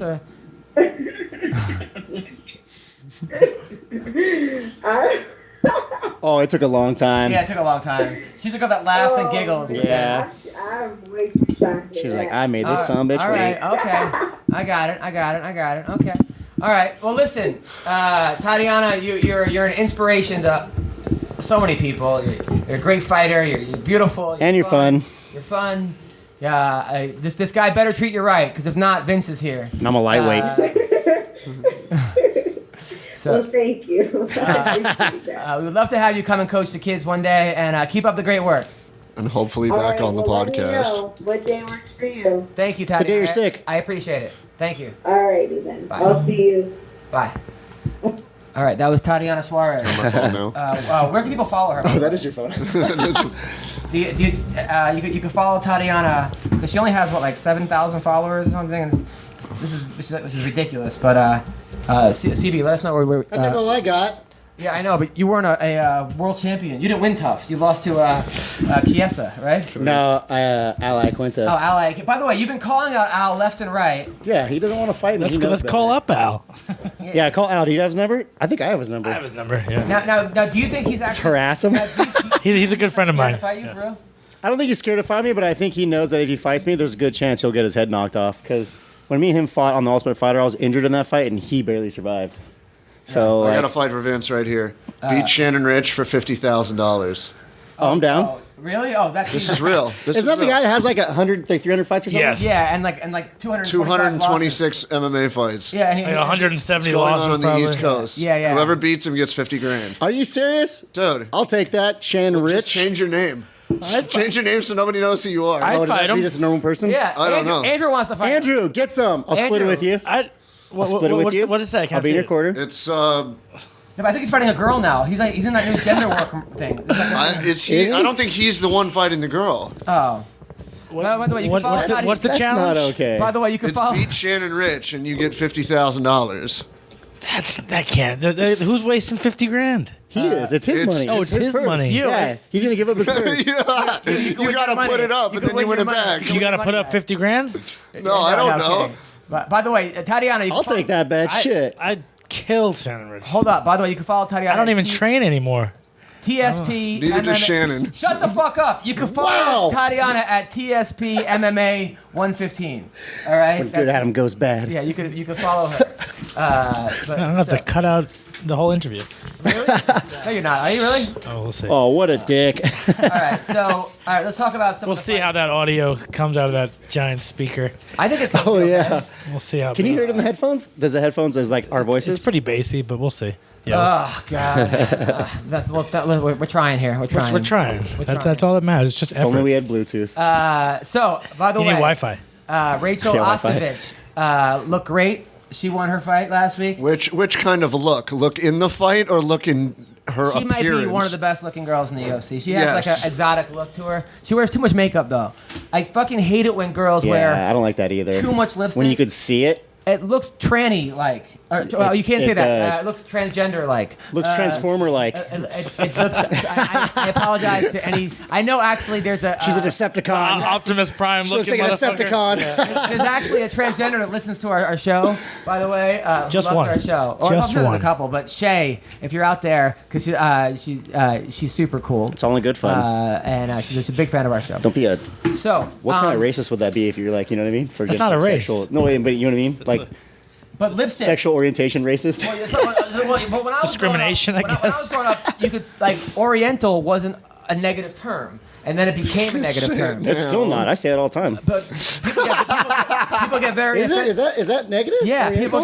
people get very think it offended by is. that. What, like, don't like how it, would you yeah. like? How do you not offend that kind of like? You know what I mean? Like an Oriental person, how do you not offend them? Like Asian? calling them You say They Asian? don't even go That to me, that's kind of racist. You know what I mean? That's just as racist. That's just a as Oriental. continent. That's just a continent. Yeah. It's like I'm just saying what I'm trying. Like, my case in point is that he's not saying it. He just when you grow up certain terms, no one says you can't say it. It gets sort of lobbed into the language. Yeah, And then all of a like- sudden, one day people are like, "Oh, you can't say tranny," and you're like, "Okay, I don't want to offend you. I'm sorry, but Yeah. I just no one explained that to me for the last 10 years." Well, I also when you guys, well, you're older than me, but like when I was a kid, it was just I think LGB community, like lesbian, gay, bisexual. Now it's like LGBTQFIR7. Yeah, but when you say LGBT, people don't get offended. People No, get I know, but like it's expanded to the point where there's so many more categories. There's just now two more. There's T and Q, right? But when I was at my wife's house and her grandparents were like, yeah, our neighbors are Oriental, and then it was just like silence. And we're like, but I don't think they meant it. That's not racist. My grandmother was in her 80s when she died, and this was like a few years ago. I don't care about that bullshit either. She still said colored people. Everyone talk. What was that? Like my grandmother who passed a few years ago, she was in her 80s, but she said,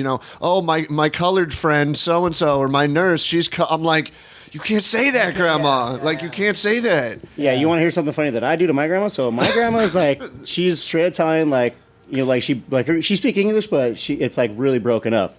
So me and my brother, we were for AAA. We have a black friend. He's half black, half white. So we brought him to my grandma's house, and we're messing around with my grandma. So like me and brother, hey grandma, look, we brought you a slave.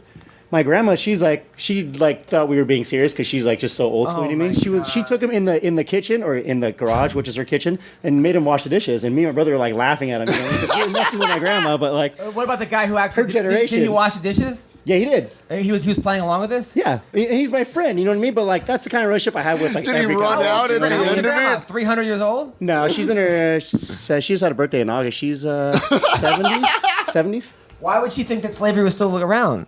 Well, she doesn't think it's slavery, but she just she played along with what we were saying. You know what I mean? And she kind of thought we were serious because that's like. But shouldn't she know that you didn't really bring her a slave? Was she around? She's not up to like the reality of life and the way things are now. Like that's fucking straight. You know that's a little weird. But there's people like that. There's people. Yeah, your grandmother. I mean, you should have questions like why is there a slave here? Like, what kind of grandma do you have? I don't know, but like I grew up around stuff like that. You know what I mean? So like I don't particularly like. Engage myself in people saying, "Oh, that's racist" and whatnot. Because to me, it's all in good fun. You know what I mean? Like I equally hate every race the same, and I'll make fun of my own race and every other race. Definitely, you're that guy, Vince, that has that story that like you're like, "Hey, man, I stole a pack of gum," and you're like, "Oh yeah, man, the guy gave me back change 7-Eleven. He gave me 5. He really owed me 3." You're like, "I killed 6 people last week," but it was an accident. It's okay. Gano killed the guy. I love Lamp. But crazy. You know, like, I don't know. I think that kind of stuff, people get too serious about shit, and they just need to let that kind of stuff go. I just think sometimes it's confusing. So the point was that I didn't mean to offend any transgenders. But anyway, the whole point was that Rachel needs to stop wearing all that makeup because there's no reason. My wife does it too. I'm like, you do not need this makeup on you. You don't need it. Yeah, I don't like that either. I'm not a fan of that either. Less is more. My girlfriend paints it on, yeah. Why? I used to have a girl that would take showers, it would bleed all over her face. First I wanted to kiss her, and she became Kiss. It was fucking ridiculous. So I'm telling you, who else looked good is Roxanne. I was happy for Roxanne. That was a good fight. Yeah. I thought that fight was actually maybe even going into the last round. But then the judges gave Nico more rounds. But Roxanne is an example of somebody who you just keep trying as hard as you can. She's a pioneer. But she's also older too. I mean, how old is she now? Oh, her and like the Shayna Baszlers and like they're the pioneers. Yeah, she's close to 40, huh? But yeah. she started fighting when I first started fighting. She never stopped. But on the Ultimate Fighter, people were like, she never. Ultimate Fighter, people were like, never let go, Andrew. Never let go. When she was getting fucked up by Raquel Pennington, people were like, maybe it's time to hang up. This people have been saying it about her. The sport has passed you, and obviously she didn't listen. And I'm happy because she's a nice person, and she won $100,000. She is actually a really cool person. Yeah, she'll forever be a UFC title contender, challenger. She challenged for the Invicta too, and like people were like, "Oh, she's never going to win the title. She needs to stop." And it's like, look what it got her. She ended up in a title shot for the UFC inaugural champion. Now Ben Askren is convinced that they actually made this Ultimate Fighter and put it sort of kind of a weak division so that Paige Van Zandt can now come in and become the champion. I have 2 words that counter that. What's that? Valentina Shevchenko. Yeah, Paige is not going to get. But are they gonna let her fight for the title? Or are they gonna give it to Paige Van Zandt? Or the winner of Paige Van Zandt versus... Paige kept saying, I'm getting the winner, and then Dana in the post-fight scrum was like, bullshit. No, she's not. Like, how? She's getting Jessie Jess, and Jessie Jess might back beat her. Didn't she lose her last fight? She's lost her last 2 out of 3. Who did she fight last? She lost against Michelle Watterson, then she fought again and lost, right? She lost to Watterson, and she lost to Rose. That's right. Yeah. I'll tell you Rose is who, a beast, dude. Rose Like, is a I knew beast. from the get-go that chick was going to eventually beat Yeah, and speaking Joanna. of which, it may not be Joanna and Rose again. Oh, yeah, They're yeah. talking about Tisha Torres because she won, but I'll tell you who I impressed think me. they should give her a rematch, though, honestly, because she was pretty dominant, and that was a really quick fight. 1,000%. I'll tell you who impressed me a lot was Screech McGregor. This guy, fucking O'Malley. I was obviously You can't pulling sleep for on that guy. Terrion. Terrion's been on the pod. You were there with him, right? Yeah, I was rooting for him, too. He's a cool guy. going for Terrion. But I still think that this guy O'Malley, and if they put him against a wrestler who could hit hard, he might have a tough time because like he does some really cool, fun stuff. He's super unorthodox and like Yeah, he was good on the Contender to Series. predict. Contender yeah. series, but Yeah. what's his name? Terrion's wrestling is not very good. That's his one weakness. In fact, before his last fight, his coach called me up and says, "Do you have Bubba Jenkins' number?" Like a week before his fight, I'm like, "Yeah, you might want to take care of this should have issue." prepared a little sooner. Yeah. So, but I hope Terrion looked really good. I think if Terrion had a little more power, he would have closed the show against this. So what are those kid. dudes, 35? Yeah. Yeah, it was a hell of a fight, but I think, Bisping said it best. O'Malley's a great fighter, but he's a show pony. Like, it's cool to come out with, like, all those crazy moves and whatever, but if you even get close to breaking top 10, top 5 in that division, these guys, it's not going to fly. You fight a Cody Garbrandt or a TJ Dillashaw, you throw one of those giant wheel kicks, they're either going to take you down hard or they're going to wait and then throw a heavy shot that's going to knock you on your time 'em. ass. But if they keep putting him up against, like, they should put him up against Bruce Leroy. That would be a good fight. Oh my God. Like they put him up against. He's tough as hell. He looked That good. would be for sure. In No one would know that how to China beat fight. What? When he fought in China, Bruce Leroy. Yeah, I think Leroy O'Malley would be a fun fight to. Wait, O'Malley's 135? Yeah, what's Leroy's 45? I was going to say, 45. He was 55, wasn't he? Yair's 45, huh? Yeah, but put him against stand-up guys for a while Yeah. because I think eventually. Just fun fights for a little Yeah, bit. what happened to him? He hasn't fought since he lost, huh? Yeah, you don't need to challenge that guy Yeah, yet. Just give him a Rodriguez? couple of fun fights and then challenge him after he wins maybe 2. Let him climb the ranks, build up a little bit of a fan base, and I was happy. money. I was happy for George Mearshart. He's a fan of the podcast. Gerald Mearshart, yeah, nice guy. He's 3-1 in the UFC. A guy who like is under the radar. There's a bunch of guys like that where they need to start pushing these guys. I feel like the UFC has too many people, honestly, right now. Yeah. I feel like there's just too many people. Yeah, but but they kept you around. I know, and I'm honestly surprised sometimes because how long I've been out, but I still think they have too many people. Like, because I've been trying to fight since June, my last fight, and I haven't heard shit. Like, I was trying to fight 2 weeks later. Like, give me a fight, cowboy run. You know what I mean? I want to fight like Get that 4 times this year. Iaquinta fight. Yeah, I want to get Al. Al won't fight me though. You know what's funny is I have a friend Should we call Al. Al right now? I have a friend Al. Good. I have a friend Al who trains with Al, and he had a comment. He posted a picture with him and Al, and I commented on Al's a bitch. Is it Altakin Oskalic? Yeah, Al. Yeah, the Turkish delight. I wrestled with that dude He's a in cool dude. college. that I guy. love him. He's so cool. Yeah, he wrestled with me at Nassau Community College. He's a good dude. He was one of my coaches on Ultimate Fighter. I was Ultimate Fighter because he was in The the camp. Andrew Sanchez Ryan James fight was sick. That was one of the best fights I've ever seen in my life. That was a crazy fight. Which one? The Andrew Sanchez and Ryan James fight. The kid who won the Ultimate Fighter. It You was thought a good Ryan? wrestler. He actually Sanchez and Tatiana won together. They won the same Was season. this his first fight since winning? No, he had. Didn't he fight Spice Lee? Didn't he fight Eric Spice Did Lee? he win or lose? I think he beat Spice Lee. I think he knocked him out. And then, okay, so I'm moving right along. In Bellator, Caveman won. Chitty Bang won. Was happy about that. He broke his foot. Bad. Who's the caveman you talking about? Sam Celia? No, Dave Dave Rickles. Cecilia won also, though. Yeah, Cecilia won too. Yeah. Dave Rickles. Of course, Bellator doesn't tell you that these fights are on until they're over. Or They tell you they're on when they give you the spoilers. Yeah, sometimes. Yeah, I have a guy in Bellator. They email me. I'm on the press thing, telling me who won before the fights aired, and it's in the header. I hate that shit. And I'm like, come on, man. No spoiler alert. And I don't want to like piss them off. But anyway, it's Glory. Let's talk about Chris Camozzi. Awesome. I wrote a joke about it. I go, dude, he got taken down 7 times in his kickboxing fight. But Camozzi won.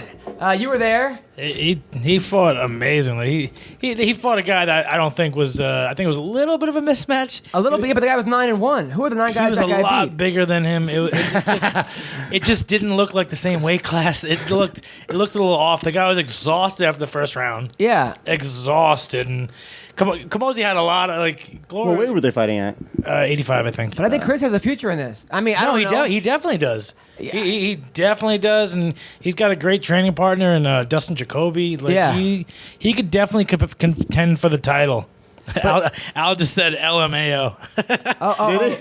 Wait. Ask him if he wants to do a press conference right now between Vinc Pichel Press and Al. conference. All right. Fight me, Al. Let's talk about the UFC 218. Holloway Aldo.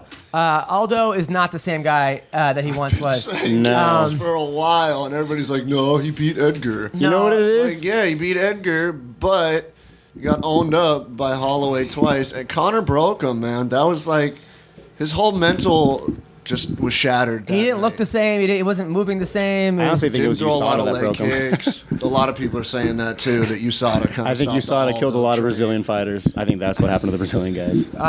And then Yancey versus Oliveira Is he still talking? Is he talking shit over there? was the greatest fight I've ever seen in my life. Fight of the year. I said you It want has to jump to on FaceTime. He said absolutely not. Come on. Is that Al be a or good sport Altitude? about it. Yeah, I can. Is it Al I or said he really wants to Altitude? fight you though. I know. That's crazy. Medeiros and Oliveira was one of the. Tell him I that won't better make get fun of fight the him. year. Oh, yeah. It has to get fight of the year. I know Gaethje Alvarez was amazing, but Yancey and Oliveira was one of the craziest fights. I was posting every fucking social media I could get to. If you're not watching this or you missed it, a friend of mine texted me after Alvarez Gaethje. He goes, "Fight of the night for sure." I said, "I guess you didn't see the Fox Sports prelims." He goes, "No, I got to go back and watch them on DVR." Text me like an Hold hour. on. We got and a Al half Iaquinta on later. FaceTime right now. Al, what's up, buddy? It's Adam Hunter. What's Is that up? Al? What's up, Al? Okay, You retired? Did you retire? Okay, hold on. Oh, fuck. All right. So What did he Al- say? Did he just hang up? Yeah, no, I think we got disconnected. Hold on. We're going. This is an impromptu Al I Iaquinta. want a house. Okay, is it Al, is what's it up? ever seen this? Al. I can't hear it. My phone doesn't work. But no, Vince, I really appreciate it, bro. But I got shit to do. I don't fight anymore. Aw. But Al, you're a great. Bad. You're That's too bad. What the fuck? All right, fuck. All right, that was. Fuck, man. He retired. Oh, you should let me retire you, Al. He better not retire. Really? Dude, he's got to sell houses to fucking Beverly Hills housewives over there, wherever the fuck he Fuck. lives. Really? Damn. That sucks. He didn't retire, did he? Did Is he retire? bullshitting? He's probably just talking Yeah, shit. he might be retired. You should let me retire you, Al. Come on. Oh man! All right, so Al Iaquinta, you heard it here first. Al is retired. You heard this is Next, he's This going to is be a breaking- Bellator heavyweight alternate. Selling tiny homes. Breaking news on the MMA Roasted Al Podcast. Iaquinta. Retired, not completely retired. Retired from fighting. I feel like I should tweet right now a rip Al Iaquinta. Please don't retire. No, and then next Retire in week, peace. next week we're going to find out he's an alternate for the Bellator heavyweight tournament. Yeah, I would probably win. All right, so yeah, Felice Herrig versus Courtney Casey. What do you say? Nothing. I've always Fucking wanted. say it, Andrew. I've always wanted to see those girls finger each other, but not like that. That was Yeah, that mid-fight finger bang was not what Greg Wilson was talking about. no. That was what? No, that's what you said. Oh yeah, no. But I mean, look. Like that fighting that girls do where they fight or they wrestle and then the winner like bangs the other one with a dildo or whatever. Have you heard of that shit? Ultimate. What's it called? Ultimate Lingerie? Surrender. I don't know the name of it, yeah, but like, what is these it? girls like wrestle, they grapple, and then the winner like bangs the other one with a dildo or whatever. Oh, like, I know two. I know two of my friends date girls that do that. Well, Oh, for real? You actually- have classy friends. I knew some chick that did that. She actually went to my gym. That's how I found out about it. They're both the one had a kid with one, and the other one is pregnant with one. Wow, those are Lord. definitely Yeah. You the got a girls. kid impregnated from a dildo? Those are the girls you with a dildo? porn They stars. do just- those are the ones you want to knock up. They All only right, do so- the, like they, these they only days, do the huh? girl They're on so girl realistic stuff. Oh, They yeah. only do girl on girl stuff. It's called Ultimate Yeah. Surrender. All right, I still can't They believe give out Al belts Iaquinta though. retired. They give out belts for that Ultimate Surrender Oh, stuff. Do they? Yeah, well, CD Yeah. has one right here, actually. Fuck you, Big dude. old dick coming off the end of it. It's got your logo on it too. That's crazy. You, See, that's the thing, you CB. sponsor that? If you showed up three days early to get Ultimate Surrender autographs, I'd be like, I would have fucking respect for you. But Dude, I've already had Tanya bend me over a couch. I don't need to be near girls with fucking dildos on, okay? Let's Well, here's not my do question. Did you like it? I knew it. That wasn't a no. He didn't say no for the record. Sergio Pettis, Cejudo. My thoughts on that? Look, I know people are going to boo Cejudo for that, but that's exactly what he should have done. Pseudo did a What good else is he fight. supposed to do? That was a That's what he good does. Ahead a bunch of times, He got the win. and I picked Pettis. Yeah, but you also picked McGregor beating Floyd Mayweather in a boxing match. So, your picks are... Well, his license plate is kind of, also. Paul Felder. He's a big how the- McGregor fan. Paul Felder That was weird. has the craziest neck in the history of sports. That dude got choked out 7 times and didn't go out. Except when Oliveira tapped, the ref let it go on for another 6 elbows. Yeah, that was strange. And then Angela Magana, like we talked about, look, she's now lost 6 in a row. Thank you for the titty. That fight wasn't competitive. It was competitive for like 30 seconds. She looked actually okay on her feet. But you can't train by yourself in Puerto Rico in like a high school gym or something, for this level. This is a different level. Yeah. At one point, Magana could do it, and she's become so enamored with this personality on Twitter and this and that. It's like, you got to remember what got you there. At one point, she was a good fighter. And she's still a good fighter. She'll beat up most girls in the world, but not in the UFC right now. Is that the first ever pause for nip slip? Like, that shit was crazy. Yeah, I think it was like when you're getting your nipple slipped. That shit happens. It's She wasn't wearing a bra, though. But you're getting When you're fucked getting up. your nipple slipped. I mean, when you're getting fucked up and that But they happens. don't, do they? Or they might have to wear like a it's just a sports bra. nipple. Yeah, it was just She a didn't. nipple. She wasn't wearing. She was wearing one top, no bra under it. Like Misha Tate and those girls said, we wear 2 tops and like a bra or 2 to fight. How do you know? Gotta contain the Were you titties. underneath the cage when this happened, or how do you know this happened? I know what they were. How many bras Misha Tate Because wears? they've gone locker out room and video said camera. it after Elizabeth Phillips and Jessamine Duke. That nip Yeah, that was a slip. popular topic of asking girls what they do to prepare for that. Yeah, not they to wear like happen. double tops and stuff like that. I think I'm getting information. Overeem is waking up right now. Oh God! Yeah, that's it. People kept hitting me up with like to retweet their memes of Overeem's. Like, I'm like, I'm not doing it. I'm not. Whoever took that picture, if it was Josh Hedges or whoever, like that was a really good photo. Like he caught that at the perfect opportunity. But the thing is, I'm not retweeting a guy getting And I'm sorry, knocked Overeem. down the ground. It's that I don't. I can't do it. I shared the video, but I didn't share no. Sharing the video is one thing, but people are putting him like his head rolling or like all kinds of On the funny. Sub-Zero. I don't like Yeah. showing that. Even when because when I did Glory Kickboxing this weekend, I'm also handling the camera switching. We had a couple girls get knocked out where they were like almost in a stretcher. I'm like, let's cut away from that. No one needs to see their family member or their friend or their teammate or just another human being passed out like Well, that. I don't even mind that because it's part of the sport. Is when you make fun of someone, like you make fun of Bisping getting knocked out by Henderson, or when you turn it into a joke. Yeah. To me, it's just adding or Cormier crying. Or, Well, that's why you cut. You Changing should the cut away Wikipedia from it. page to Yeah. Alistair Overeem died on this day. Oh fuck! Like I tweeted something. I don't know. It didn't get seen a lot, but it was about Gaethje. It was like 2 minutes before he got knocked out, but I didn't know. Like, of course, I didn't know he was about to get knocked out. But I put Justin Gaethje would be a great porn star because he takes a lot of shots to the head. Right. And like, I didn't mean anything against him, but he was just getting cracked and not falling over, and then he got knocked out. I'm like, well, that's not going to get a lot of good reception. Yeah. I can't believe you thought of that joke. No one ever has heard that before. All right. So anyway, listen. Let's talk about the. Let's talk about Who's the comedian here? this week. This week, Fresno. Are you going? No, I'm not going. You going? Yeah. Really? You driving to Fresno? Yeah. What's it? 4 hours?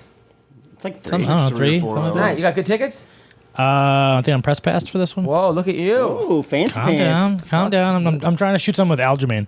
Oh, nice. So, yeah. Aljamain, by the way, has 19 brothers and sisters. I bumped into him. Yeah. I bumped into him over the weekend at Triton Fights in Long Yeah. Island, and he had a lot of his family there. He had 19 brothers. Is Dang. his brother still fighting? His brother fought. Troy?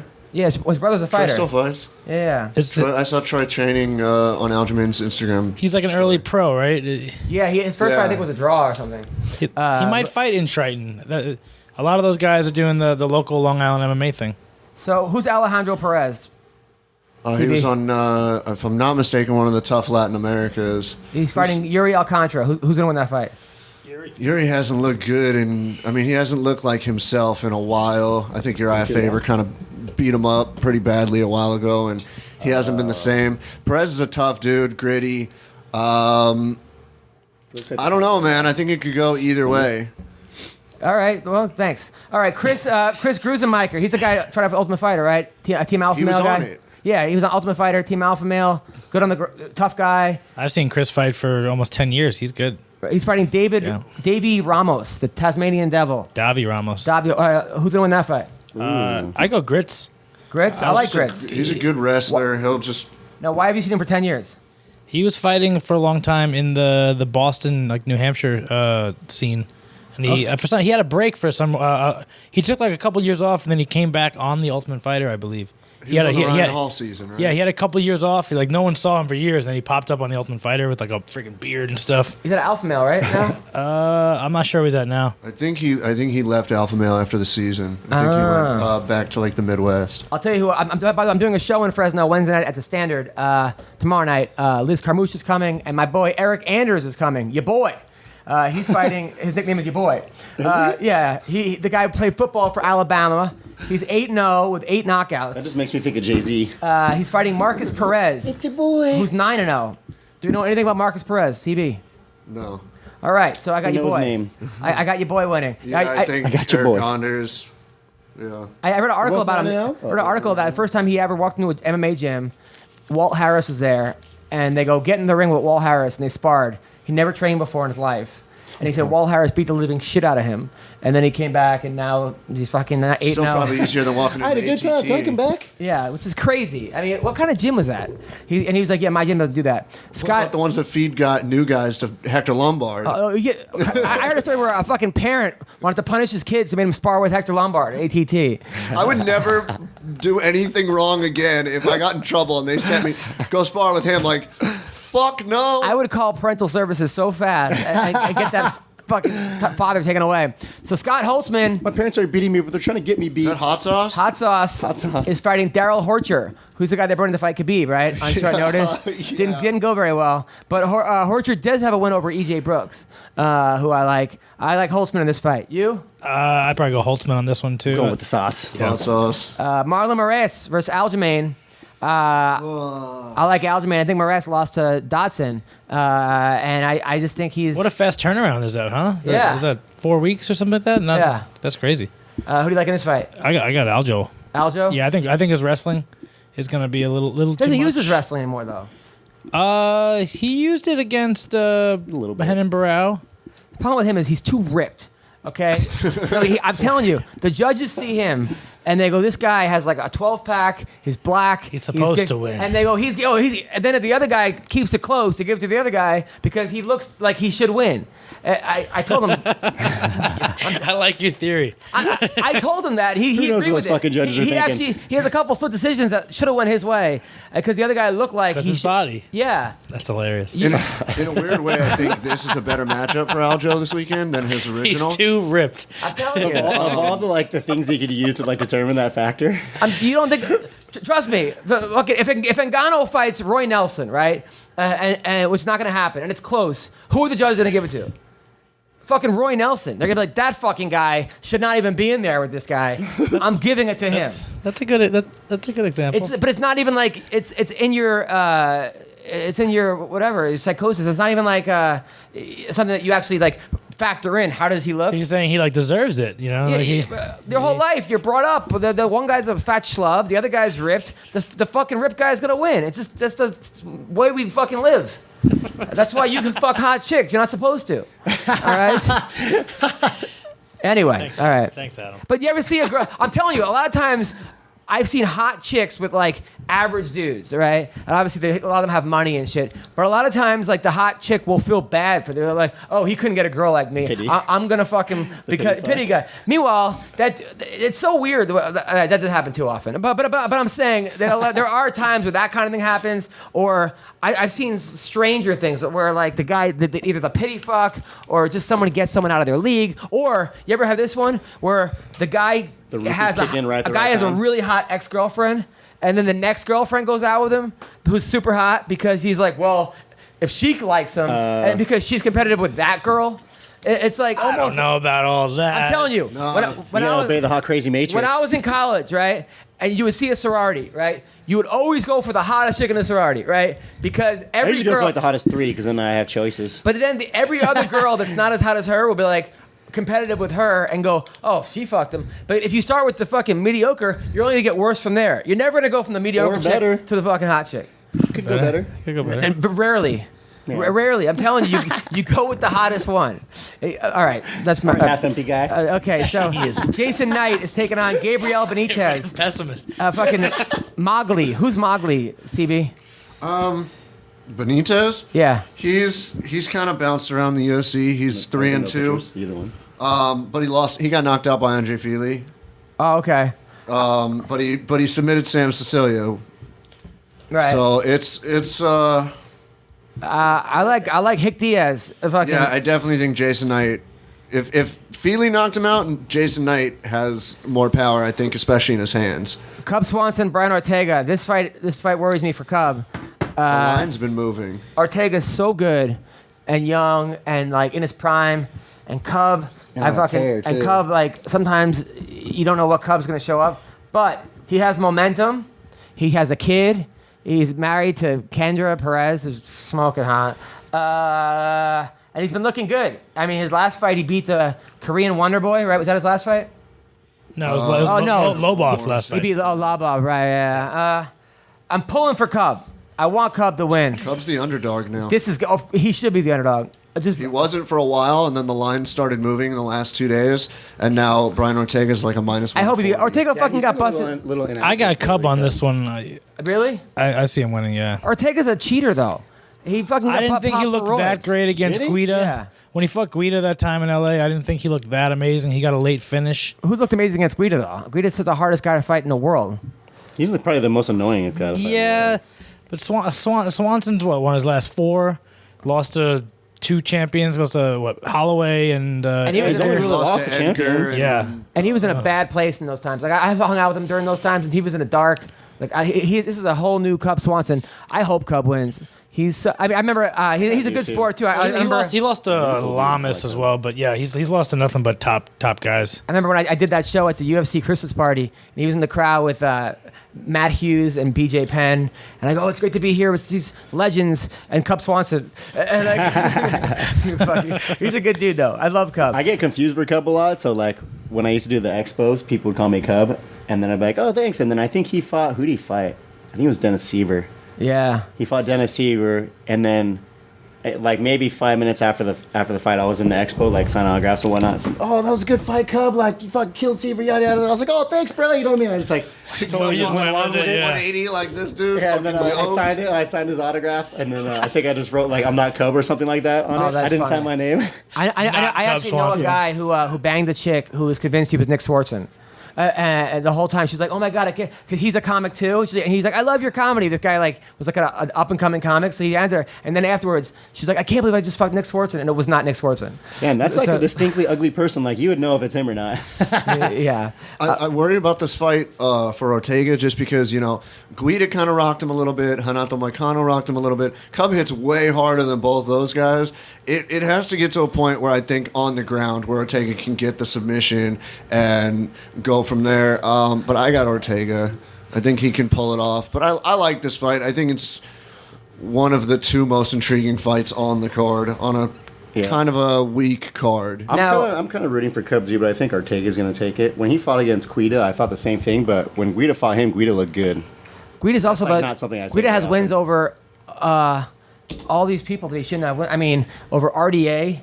He has wins over Anthony Pettis. What was the one he just fought and he knocked the dude out? Was that Lozon? Lozon. Yeah. And you're like, how the fuck did that happen? By the way, talking about Diego Sanchez, I want to talk about this for a second. So, over the weekend... Did he compete in something? He did a really nice thing, right? He fought a kid who I think has Down syndrome. And they had an MMA fight, and the kid won. Yeah, and he raised his hand, and everyone's like, that's the coolest thing I've ever seen.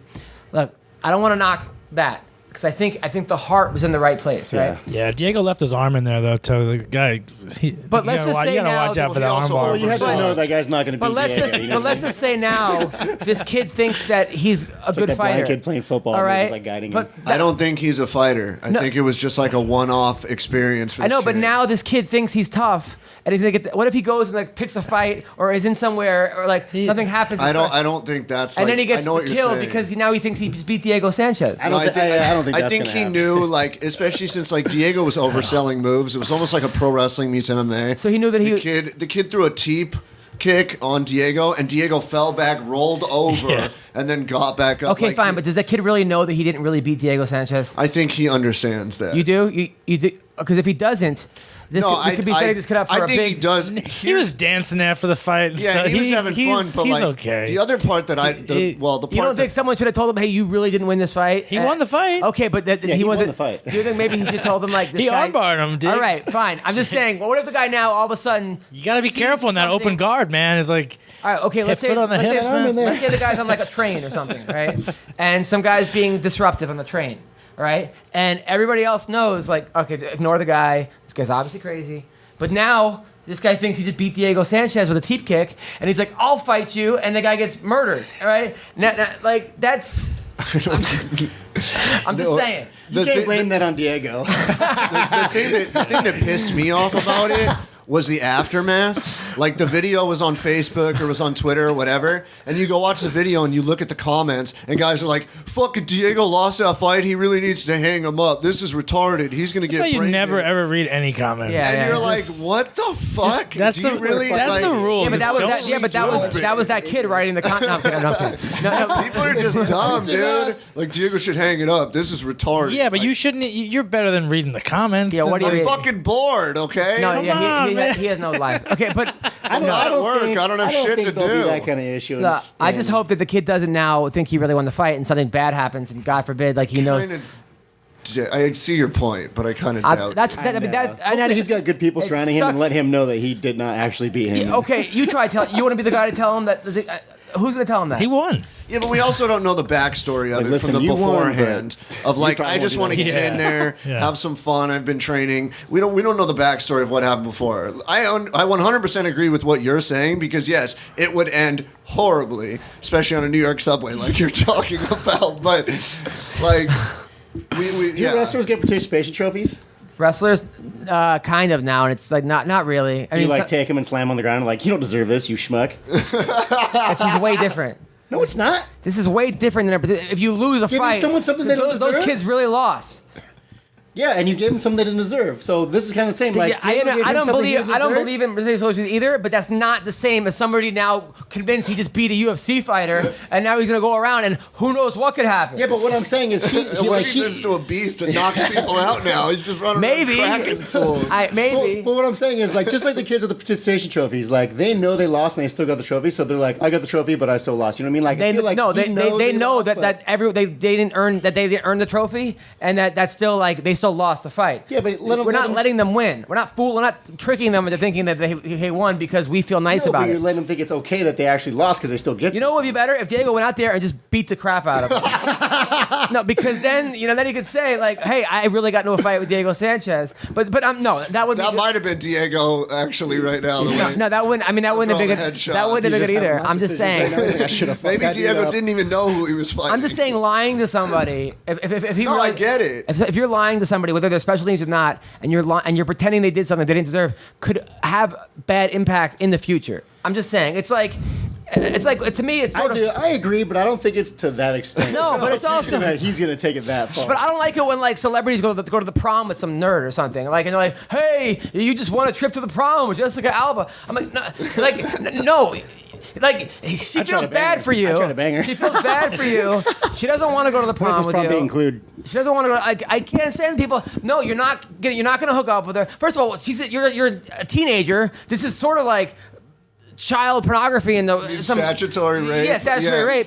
I don't like any of this shit. Unconsensual sex. Get stuff you deserve. Love contract. Honestly, there's a girl yesterday who does a dime bar and she has spinal bifida, right? And she's a comic and she missed the show. She had her booked on the show. She came late.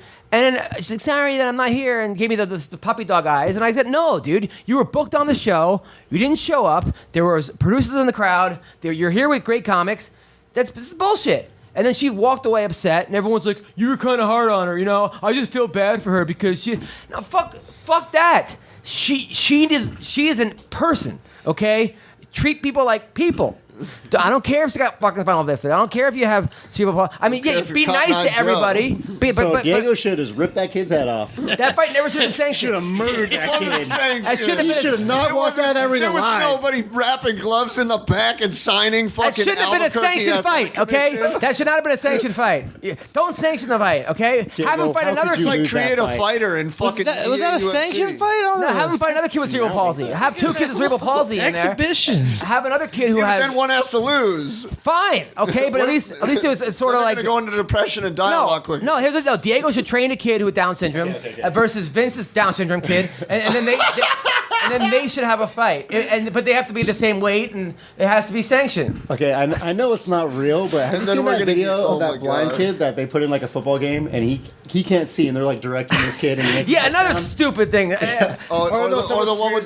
the one with I think it was Down syndrome or something, where they give him the ball and the other team's just like diving for him, but completely missing, and he scores. To me that's not right. Have blind kids play blind kids. That'd be a good football game. Bunch of blind kids. Baseball. That'd be the worst football game. Blind kids running around, You get, tackling like, each other. That would be plays great. and you're like- You're telling me if they're tackling. No passing allowed. Blindfolded boxing. No passing allowed. You're telling me you wouldn't smoke weed and watch a blind team versus a blind team in football? And people I'd are watch, tackling like, a their highlight teammates reel and of it. stuff. You know what? Yeah. Rugby. I bet we could do that and just tie them all together so they can't get too far from each other. Just keep them in some kind of web so they stay next to each other. Just let blind people play Okay, football. Charlotte. Isn't that what kind of fucking web?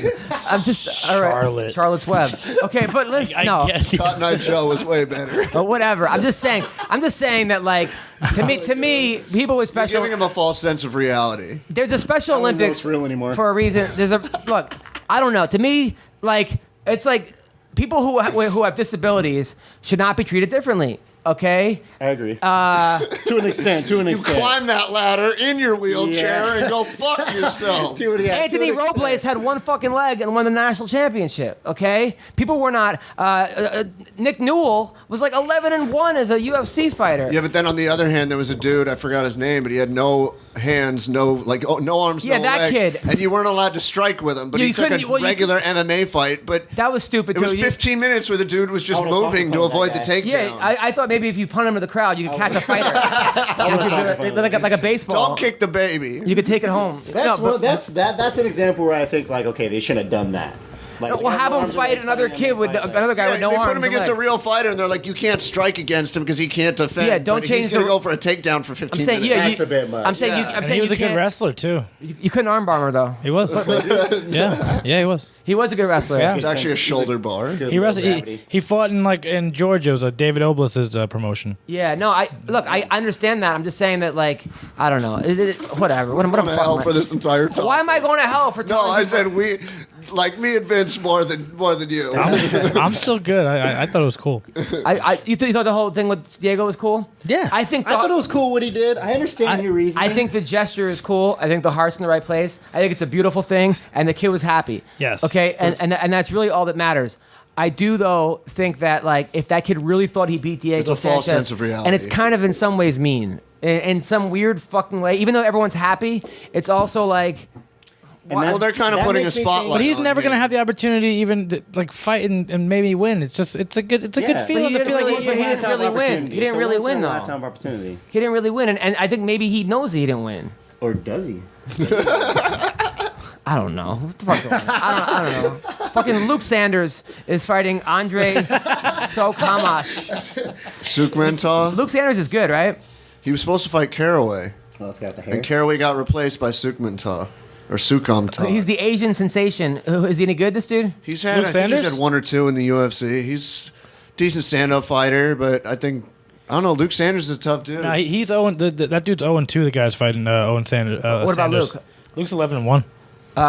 Who he lost in the UFC yet or no? Yeah, he lost to Yuri Alcantara. Armbar or?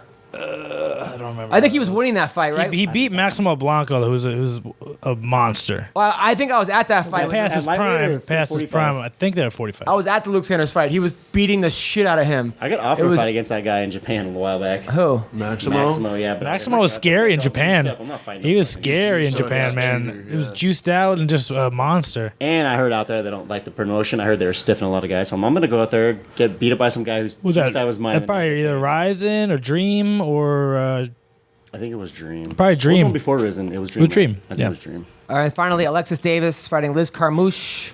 I like Carmouche in this fight. I think, She's been out a long time. but so is Davis. So was Davis' last No, fight. Davis just fought Yeah, she fought Ultimate recently. Fighter last year. Who'd she beat? She lost to Sarah McMahon. You were Oh, there. McMahon killed her. You were there. Yeah. I was there. We were yeah. there. Yeah, the armbar. I honestly thought McMahon I mean, was the No, the arm triangle. was going to dethrone Rousey. I thought it was going to be McMahon. McMahon is. I think McMahon now might be able to dethrone Rousey. It's 100% mental with McMahon. She has all the Well, she the finally joined a tools. real camp too. She went over to Alpha Male now. Yeah, but she lost her last fight against. Caitlin Vieira. Yeah, and she should have Caitlin won that. Vieira's a fight. I feel like she fucking should monster. be. I though. feel like she should be already mentally tough just from her wrestling background. All she's like. Vieira was in a number one contender fight for the title until Jermaine dropped out. I know, but the thing about Sarah is that she has these little mental lapses just for like split seconds in fights, and then ends up like getting like caught in some crazy weird move where you're just like, oh, Like she all of a sudden just has dementia real quick and doesn't know where she is. something happens. The fight's over. But you know, a lot of times for wrestlers, people assume that like because you're a great wrestler, it's going to translate right away, and a lot of times. Like I don't know if Sarah McMahon was the most natural wrestler, and same thing with the Olympic gold medalist who just won last week, beat Pettis, Cejudo. But they learn on the job. So now Cejudo is now finally coming to his own. I think it was too early for him to fight Johnson. I think he does better against Johnson now. Well, does he beat Demetrius Johnson? I don't know. This dude Got is. to beat Benavidez. But who he? I was at that fight. So was I. I thought he beat Benavidez. I know, but unfortunately on the record books it says different. But I still think he has to. But that's another example of him not fighting smart. The guy's an Olympic wrestler, and he goes blow for blow with Benavidez. It's just, And then he went out and knocked out Wilson Hayes. and he destroyed Pettis. Anyway, so what do you got coming up, CB? Moving next week. My girl and I are moving in together, getting a new, bigger apartment. Nice. And just been working at the shop and then getting ready just for New Year's and stuff. Got a few plans. Why don't you plug your shop, idiot? It's Graffiti, The hostile show today. Graffiti Palace Got pissed off Tattoo. with that North, fucking Diego fight. You got him going. Go on. North Hollywood, California. Graffiti Palace Tattoo. Twitter and Instagram. Facebook. Graffiti Palace Tattoo. We did get a third artist. We may hire more. If you're a local artist, you got a following, you want to work, come on in, check us out. If you want to get an awesome tattoo, 4427 Lancashire Boulevard, North Hollywood, Graffiti Palace Tattoo. Abel and Muffy are there almost awesome every tattoo. day of the week. Vince, then you come in and get fucking tattooed, man, and You have we'll any hook you tattoos? up. Are you have? kidding? My whole back's done. I have from Helmet Biceps. Oh, yeah, and I have, this my buddy Curse had that on my forearm. Nice. And then On my leg, I have my New Zealand tat on my shin. what do you have coming up? Hopefully I'm gonna have a fight beginning of the year. I have been told I'm gonna fight very early next year. Against who? An opponent? No opponent yet, so that's why Very early meaning what? I'm like taking it with a grain of salt. January? January, so So you got what, 6 weeks to get ready? yeah, 4 to 6 weeks. Yeah, and then so hopefully that pulls through. I'm just working, training, hoping I get an opponent, and do my damn thing. What are you walking around at right now? Stone. I'm pretty light right now. I'm a little under 180. Normally I walk around about fucking huge. 185, 190 is my normal weight. Yeah, you know what? I get a lot of flack from people about cutting weight because I always talk shit. Like people that don't make weight, to me that's just them. Like unless it's someone like what's his name, Hendricks, who fought at welterweight that barely made the weight, but he could barely do it. You know what I mean? Sometimes he did, Kelvin, sometimes he too. didn't. Yeah, like. I mean, there's instances like that where that happens, but for the most part, like, cutting weight really isn't that hard. It's a pain in the ass and it fucking sucks, but I cut down from 190 most times to 155. So I don't understand, like, people saying, oh, I just couldn't drop the weight. It's like, no, you didn't have the fucking willpower to stop eating, you fat piece of shit. That's like, what control I yourself. I wanted to ask you guys too. What do you think of Sajara Eubanks not making weight and then getting pulled from a title fight? It's so ridiculous. I mean, that was the biggest fight of her life. She already opportunity. almost missed weight twice.